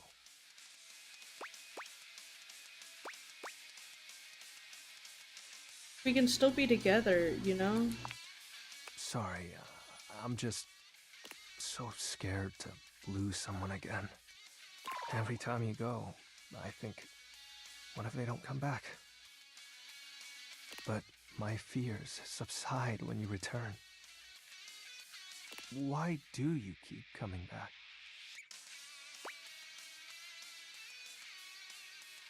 Because I love you, dummy. I see. If that's the case, I've grown fond of you as well, Penumbra.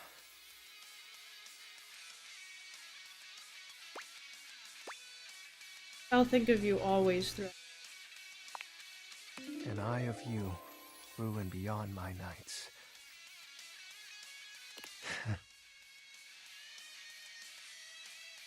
This is lovely.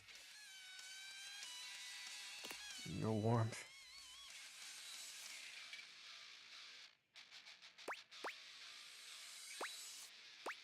You're such a dork.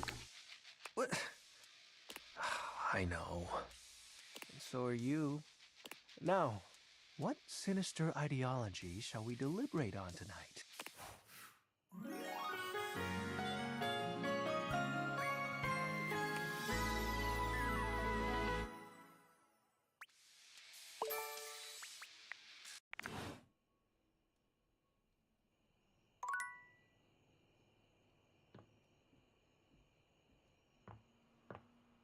I love it when you push my buttons.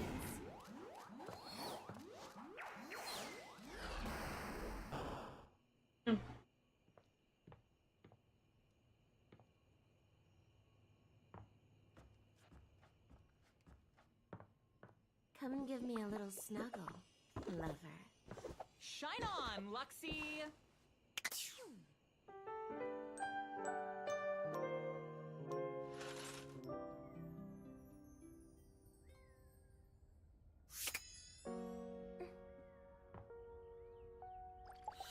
Benoit! I'm so glad you're back. I thought maybe after the other day, I didn't think you'd ever want to see me again. Because you showed emotion? Ugly emotion at that. Sex toys aren't supposed to be emotional, you know. We do one thing, and we do it well. But I've been holding on to these feelings of inadequacy for years. I can be confident and sexy around everyone else in this house. But when I see you, I just remember that first time we met. I've been desperate for you to see me as the sensual being I am.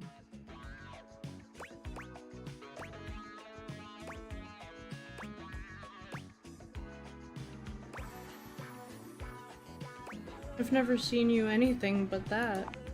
I just felt so desperate every time you came around. Maybe you couldn't see it, but I felt like a fucking mess. But you let me show you what I look like when I'm truly in my element. I freaked out yesterday, but the truth is, you really make me feel like you see me for me. And I hope we can keep seeing each other without all that pressure now. I want to keep doing this, if you'll have me. I never want this to stop. I'm so happy. Benoit takes your hand in theirs, reaching up to wipe a tear away from their eye. Let's start over from now on. No more pressure to be anything but ourselves.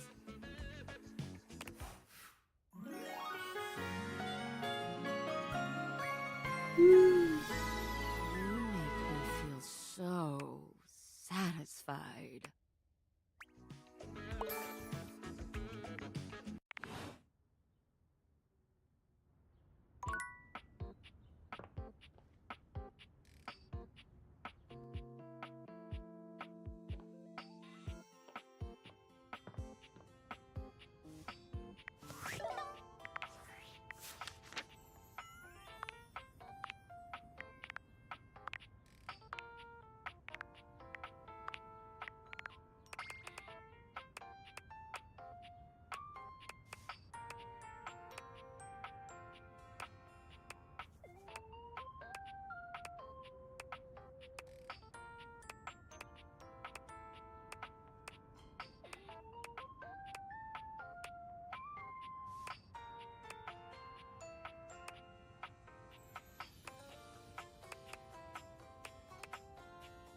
Gotta talk to the Hoover.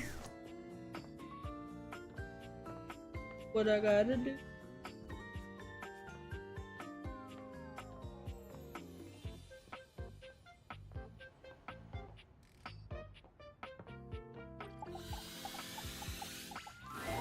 You know Harper? The hamper? Yeah? Well, recently, when I was cleaning up around her, I happened to see one of the animals. If you're looking for him, you might want to check that area. Thanks. Sweet. See you around. Where the fuck's the hamper, dude? Normally, when you aim your date viators at an object, you see one personality only. But this time, there are two. And they're so engrossed in a hideous argument, they don't even notice you've arrived. One is dressed in woven straw, with clothing in a basket on her back, and a shock of red hair that runs down it. The other is only just visible under a messy mop of dark hair and a pile of dirty clothes he's draped all over his body. Do you think I'm stupid? You think I can't see what's going on right in front of me? I never said you were stupid, but I am starting to think you're insane! If I'm insane, it's because you make me that way. Yeah? Without me in your life, you'd be real fucking normal, huh? Like you don't cling to literally anyone in your life the same way! I wouldn't have to cling if you would just stay where I can see you! I am here, literally, every day! I can't have a minute to myself? Is this a bad time? Both of them whirl around to face you, their expressions changing immediately. Oh! Hi!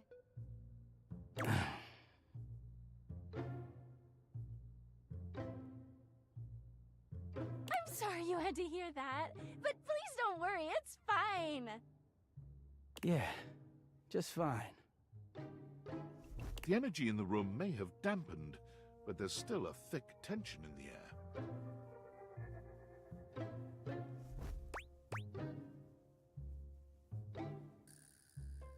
Have to pretend to be okay. We're not pretending, we're just as strong as ever. Yeah, strong. Oh dear, we haven't even introduced ourselves. Though, Durkee and I know you well. Durkee? Please don't call me that in front of other people. You're so cute when you get assertive, Durkee. Anyway, I'm Harper, and I'm your laundry hamper.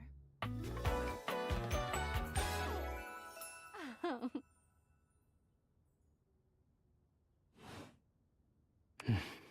I'm Dirk, and I'm your dirty laundry. Mm-hmm. He's hot. Whoa there! My content aware has given me a tickle. Harper and Dirk have a relationship that isn't exactly the healthiest. It could be triggering for people who have dealt with toxic and abusive relationships. If dealing with that kind of behavior in a light way is disagreeable, I wouldn't recommend this one, that's for sure. You cool with that? Or you want to skip it? On with the show. Y'all have been warned. He is a very dirty boy, isn't he? Harper. Harper stomps on Dirk's foot, beaming all the while. Dirk grunts, but says nothing. Anyway, that's us. You could sound a little happier when introducing us, Durkee. Do I not seem happy? He looks at you, stone-faced. Every minute with Harper is a non-stop party. Harper's smile grows strained. Well, someone around here's gotta try to put a happy face on things. Durkee broods all the time like he's fucking Batman. The superhero who dresses like a bat? What? No. You know, the baseball-themed superhero who patrols the stadium of Baseball City. What? Kinda weird you've never heard of him. Don't be rude, Durkee. I'm not. It's just surprising. Not everybody keeps their nose in a comic book like you do. Well, not everybody needs the level of escapism I do.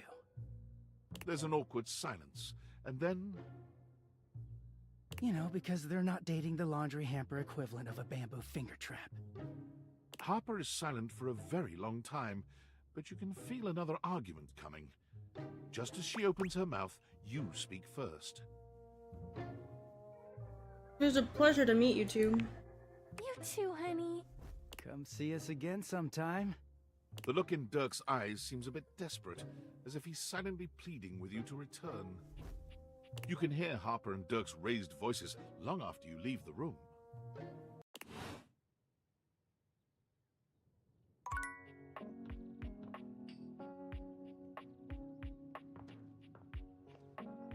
Let's go talk to Mateo.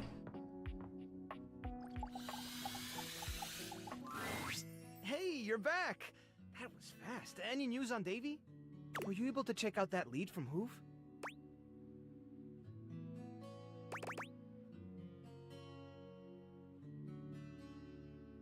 Yeah, I took a look, but no luck yet. Did Buffett say anything else? Not much, just that he saw Davy sniffing around Harper's corner in the laundry room.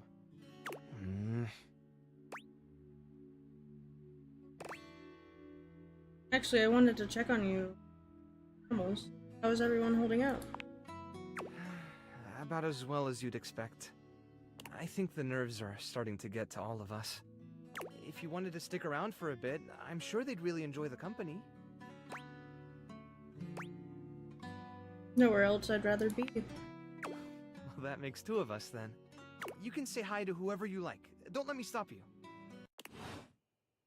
Damn. Can I fix a fucked up relationship? Oh, it's you again. I'm, kinda busy, my dude. What are you doing? Anything but this. Bye. You cannot.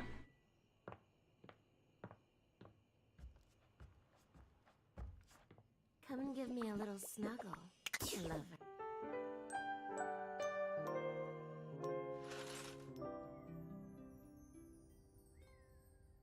Okay.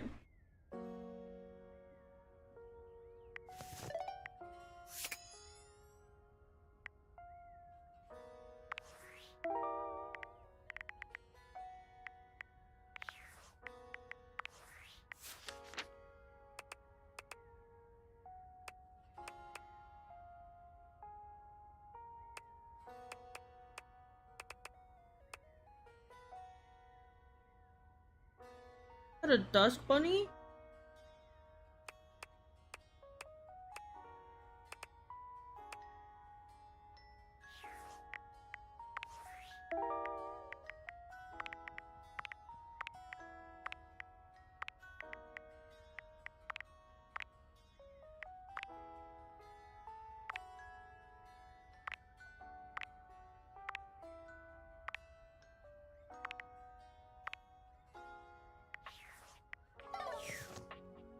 Let's talk to the hamper. That's not the stairs.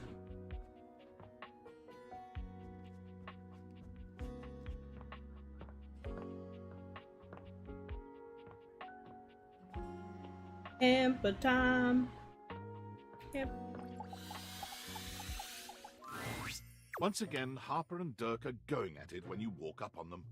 This time, Dirk is the one shouting. You need to let go of this stupid Chappie thing. I'm not him, and I never will be.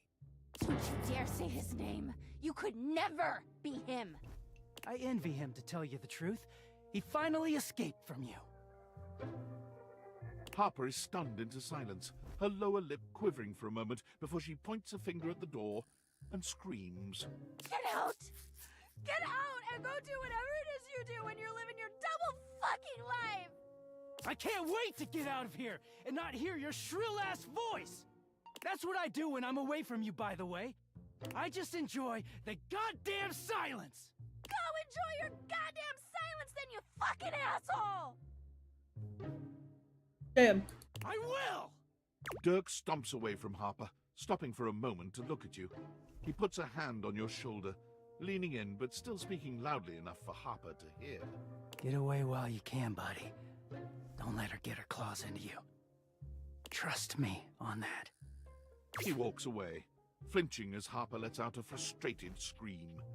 The moment he's gone, Harper exhales, turning on a bright smile for you. I'm so sorry you had to hear that. Turkey just gets so grumpy sometimes.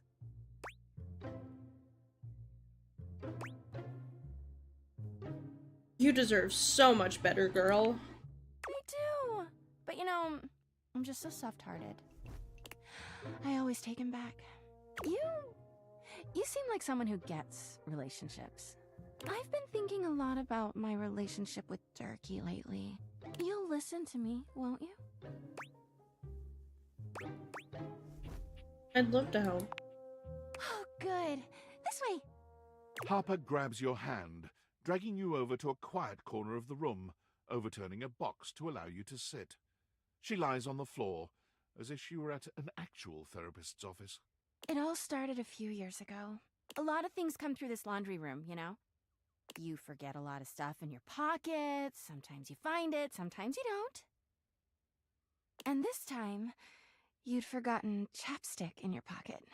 God, what a stick of chapstick he was. His name was Chappie, and he had the softest lips you can imagine. What the fuck? What the fuck? We spent weeks together. It was a real whirlwind romance. He started talking engagement towards the end, hoping maybe you'd forget a ring-shaped object in your pocket one of these days.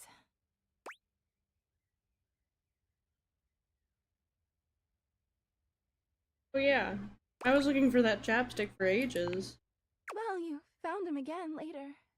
But I'm jumping ahead. Chappie had crawled back into the pocket of one of your pants. He liked the dark. It made him feel safe. Harper sniffles, growing silent for a moment. When she speaks, her voice is filled with emotion. And then you washed him. Washford and Drysdale brought him back to me. I'll never forget it. He was melted. She lets out a sob. He wasn't the same after that. I tried to keep things going. Harper turns to you, sadness and anger in her eyes. But you threw him away! Sorry. It's too late now. But thanks. Anyway, ever since then, when Turkey gets washed by Washford and Drysdale, he leaves. And when he's up there in your closet, he pretends he doesn't know me. I've gone to see him so many times. I've cried and screamed and practically kicked his door down.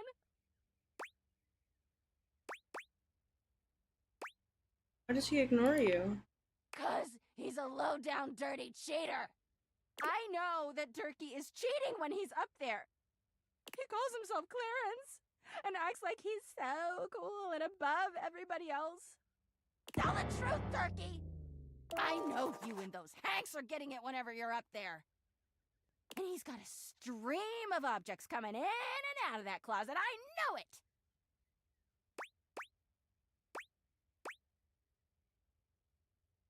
I believe you. Good! Everyone's always like, oh, how do you know, Harper? How are you so sure? She taps her temple. Hamper's intuition, honey. I know how nasty he is. I know he can't go that long without getting some. Anyway, I've been thinking a lot about our relationship lately. Obviously, I've done nothing wrong and never have. But I just love my Durkee so much, even though he hurts me so. I just don't know what I should do. Leave him, obviously. But I love him so much. I just can't do that. Well, I guess I should go. Durkee could be doing God knows what out there. I gotta find him before he cheats on me. She sits up, smiling cheerfully. Thanks for listening. I feel so much better. Bye!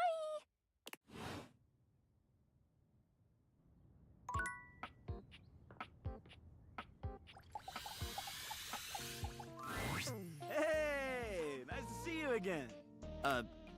Hoove holds one finger up to you, his chest rising and falling with panted breaths. He bends over, both hands on his knees, his forehead and cheeks shining. Give me just a sec. You okay? Yep. Okay. That was a little difficult.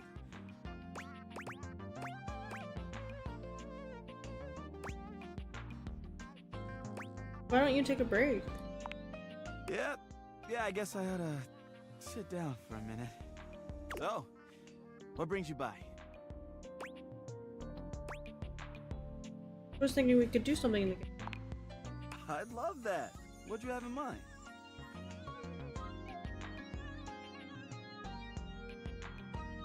I'm not sure if I mentioned it last time, but I'm a big sports fan. And I'll never turn down a nice can of lubricant.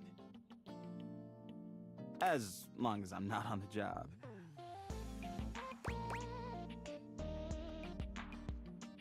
Ooh, is there a game on? You better believe it. The Hankies are playing the Sox.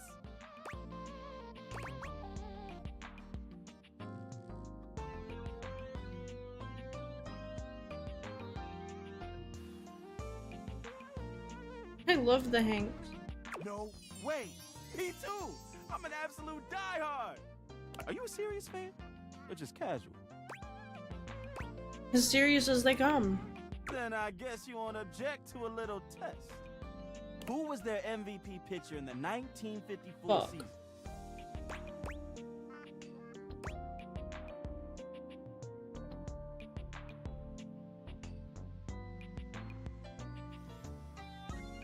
Are you trying to trick me? It was obviously the French player, Javier Talon. Let's go! That's the sort of thing only a true fan would know. I've got season tickets and front row seats. Come on, it's almost game time. We don't want to miss it.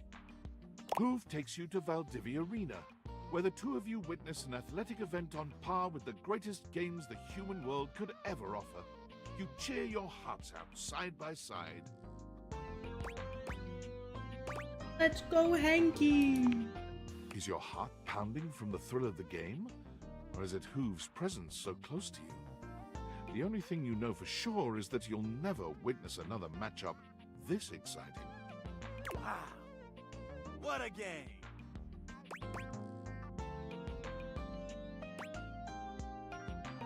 Our Hankies absolutely crushed those Sox. You got that right.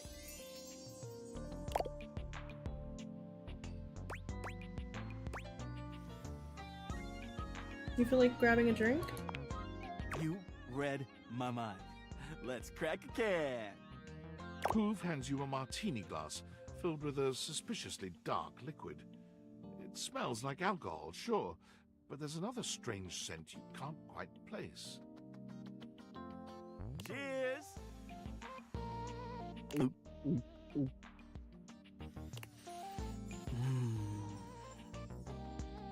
The drink tastes distinctly like the scent of motor oil, and it leaves an unpleasantly greasy feeling behind.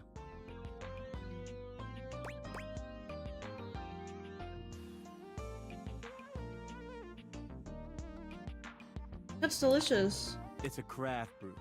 Got a few drops of engine oil in the mix. Really gets my motor running. So, how you feeling? Like like to get to know you better. Sure, I'm an open book. I mean, lyrics like actually an open book. Yeah, but you know what I mean. What would you like to know? What are you looking for? Oh, I don't know. To be honest, I've been feeling a little overwhelmed lately to think about love. I've got a lot on my back. It's not that I don't want love. I just don't have room for it. What else can I tell you? Something weighing you down lately?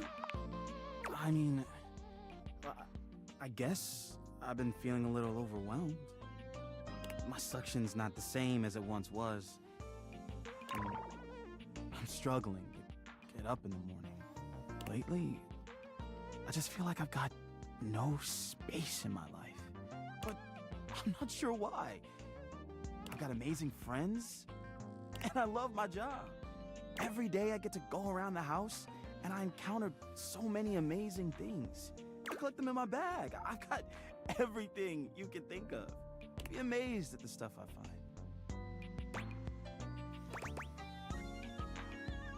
Still feel empty inside?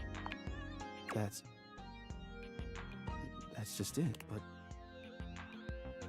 I don't know what to do about it.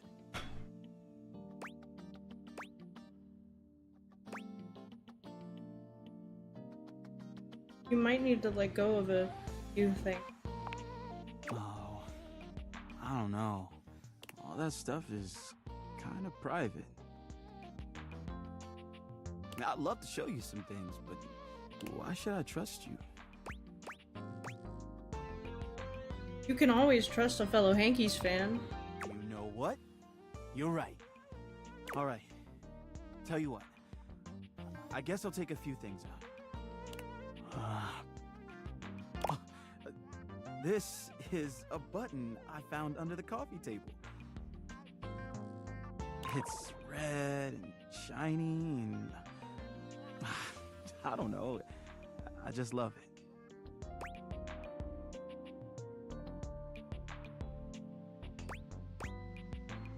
Why don't I hold on to it for you? Would you? Wow. That would be amazing. And it would free up some room. Here, you take it. Wow. I feel lighter already. Okay. Up next is this ball of Linton hair. It's pretty much what it looks like.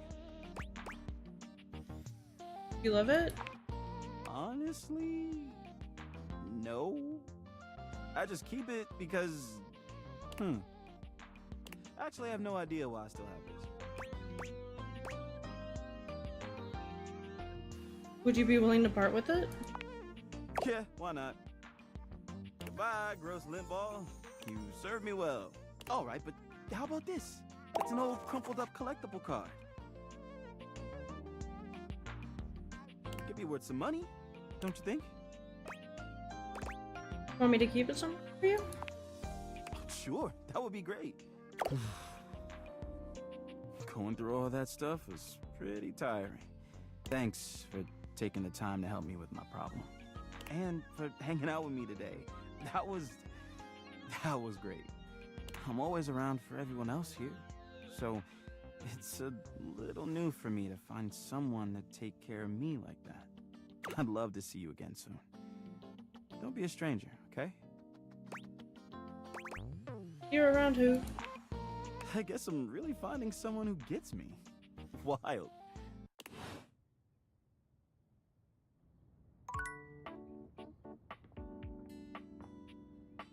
Talk to the hangar, maybe? 5 handsome himbos in colourful jumpsuits Okay, are then. flexing and chatting animatedly amongst themselves. When they notice you, they begin to buzz with excitement, all speaking in rapid-fire sequence. Yo, check it! Quick, dudes, clean up the digs. We got company. Some real fine company, if you know what I'm saying. How's it hanging, homie?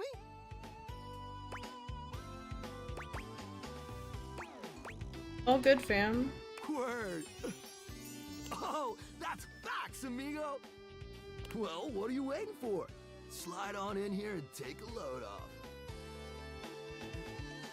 And, anything else you want to take off? Welcome to the Extremist Dojo in the Pad. The perfect place to sit back, chillax, and recharge your bats. Hell yeah!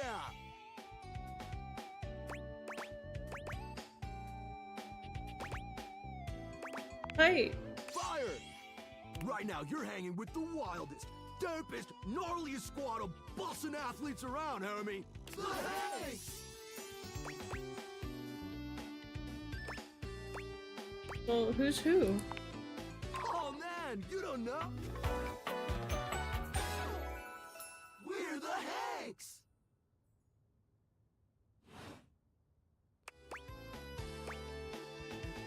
Okay, I got that. But how do I tell you apart? Numbers are kick-ass! The Hanks all stand in formation, each of them striking a unique pose as they introduce themselves. I'm Hank number 1. I'm Hank number 2. I'm Hank number 3. I'm Hank number 4. And I'm Hank number 5. We're the Hanks! Brought to you by Red Bull. Red Bull.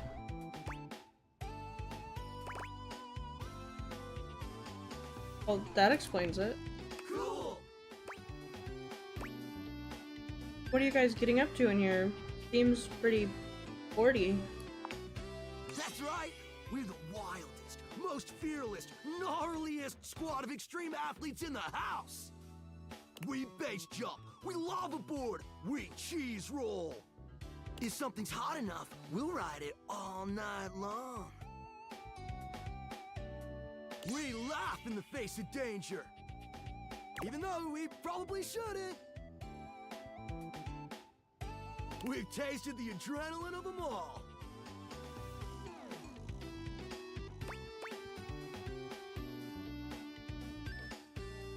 What's adrenaline taste like? Believe it or not, great. You wouldn't think that, but Grape? it's actually true. High-key slaps, bro. Man, you guys are just adrenaline junkies, aren't you? Oh, we're way beyond junkies, hot stuff. It's legit insane. But no cap, we live here with you. We're casa roomies, amigo. I've always wanted roommates. Right? Life's way more kitschy with friends. Or friends with benefits. That's why we partnered with Red Bull. What is Red Bull anyway? Red Bull's our sponsor, brah! Very cool. Their bowls have the most riz, no cap. I'm gonna kill myself. I'm going to Kurt Cobain.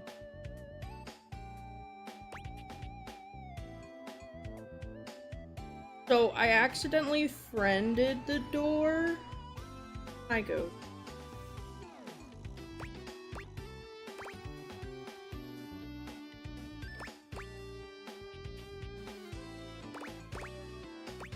Sure, okay.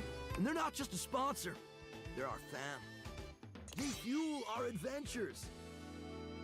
They provide our He's the wicked first one gear, you get our introduced exploits, to, killer dude. exposure, and provide the best medical support when things get gnarly. Let's be real, they do get gnarly. If by gnarly you mean dope AF.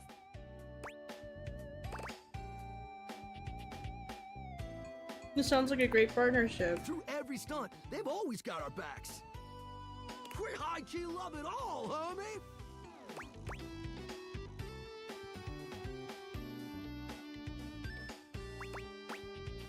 Seems like you're geared up for an adventure. Yup, a broski always prepares. You never know when a ripping thermal or base jump opportunity's gonna come your way. Yeah! Sounds exciting. It is! Speaking of which, we were just about to head out for a little hang gliding. It's just like hang gliding, but with us. You know, the Hanks! Making me want to throw up in my mouth. What do you think? Wanna come? Get high-key slaps, homie. You in? Is that sexual? It can be if you want it to be. What do you say?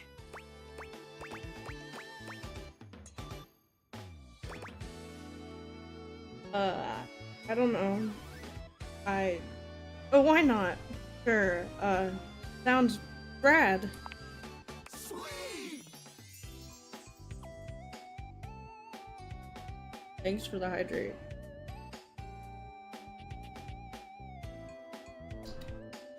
Give me what?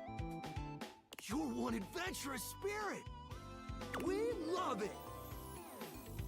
Epic. Just remember to stay focused and trust the wind. And hold on to me real tight. Follow our lead and we'll be shredding thermals in no time. Get ready to soar, house homie. Thanks. Away!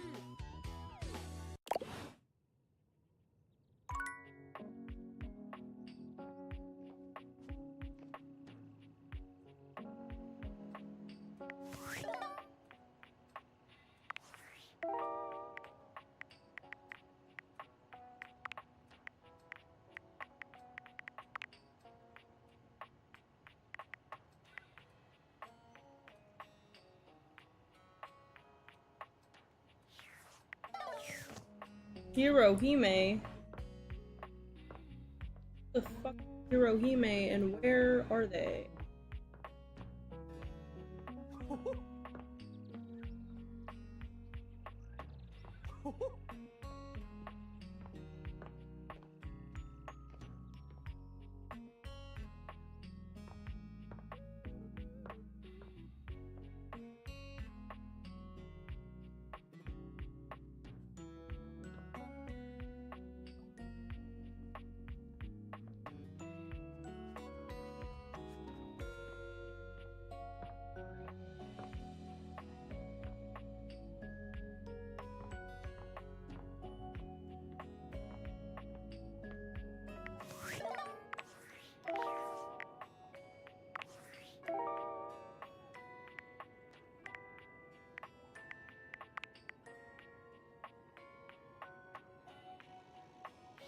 Anime.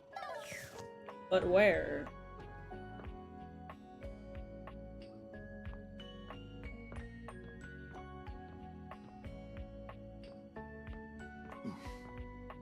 Can I talk to the door again? Well, look at that. You've made another friend. A true portal in arms.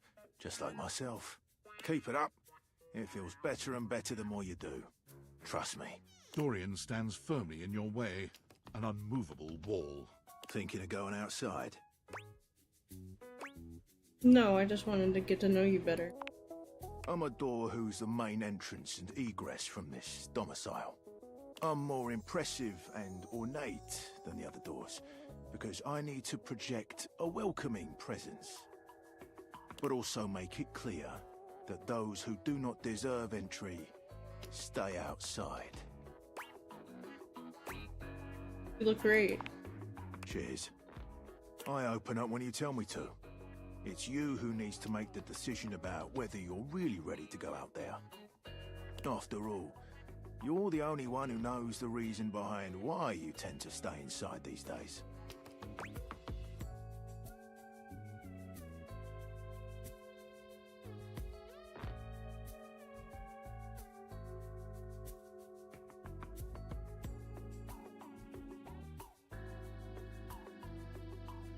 It's really hard to get out these days. That's right. The very act of getting me to open up for you is too tough. 'Cause why bother? Outside is chaotic, full of bonkers people. Inside, I am your barricade against the elements and all the rest. So for now, I'll remind you to keep indoors. Stay safe.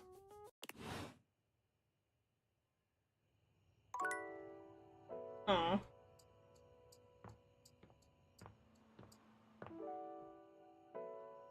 This is new.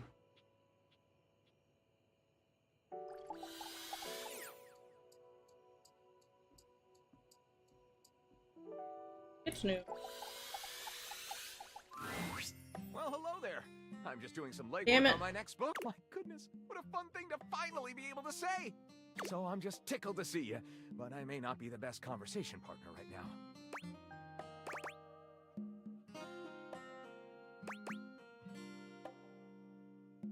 I'm ready to realize you, Lyric.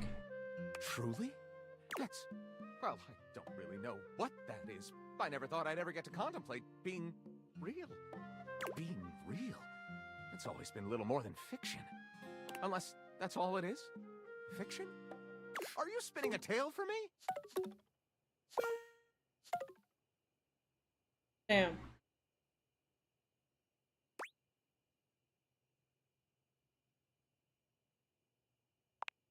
Then here I shall remain, until very soon.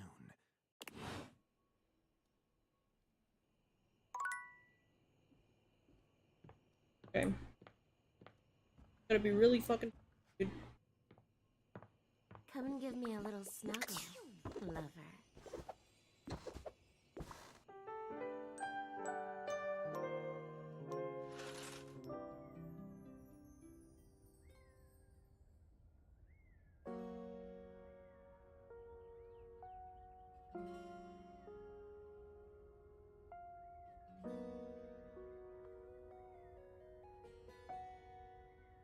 Okay.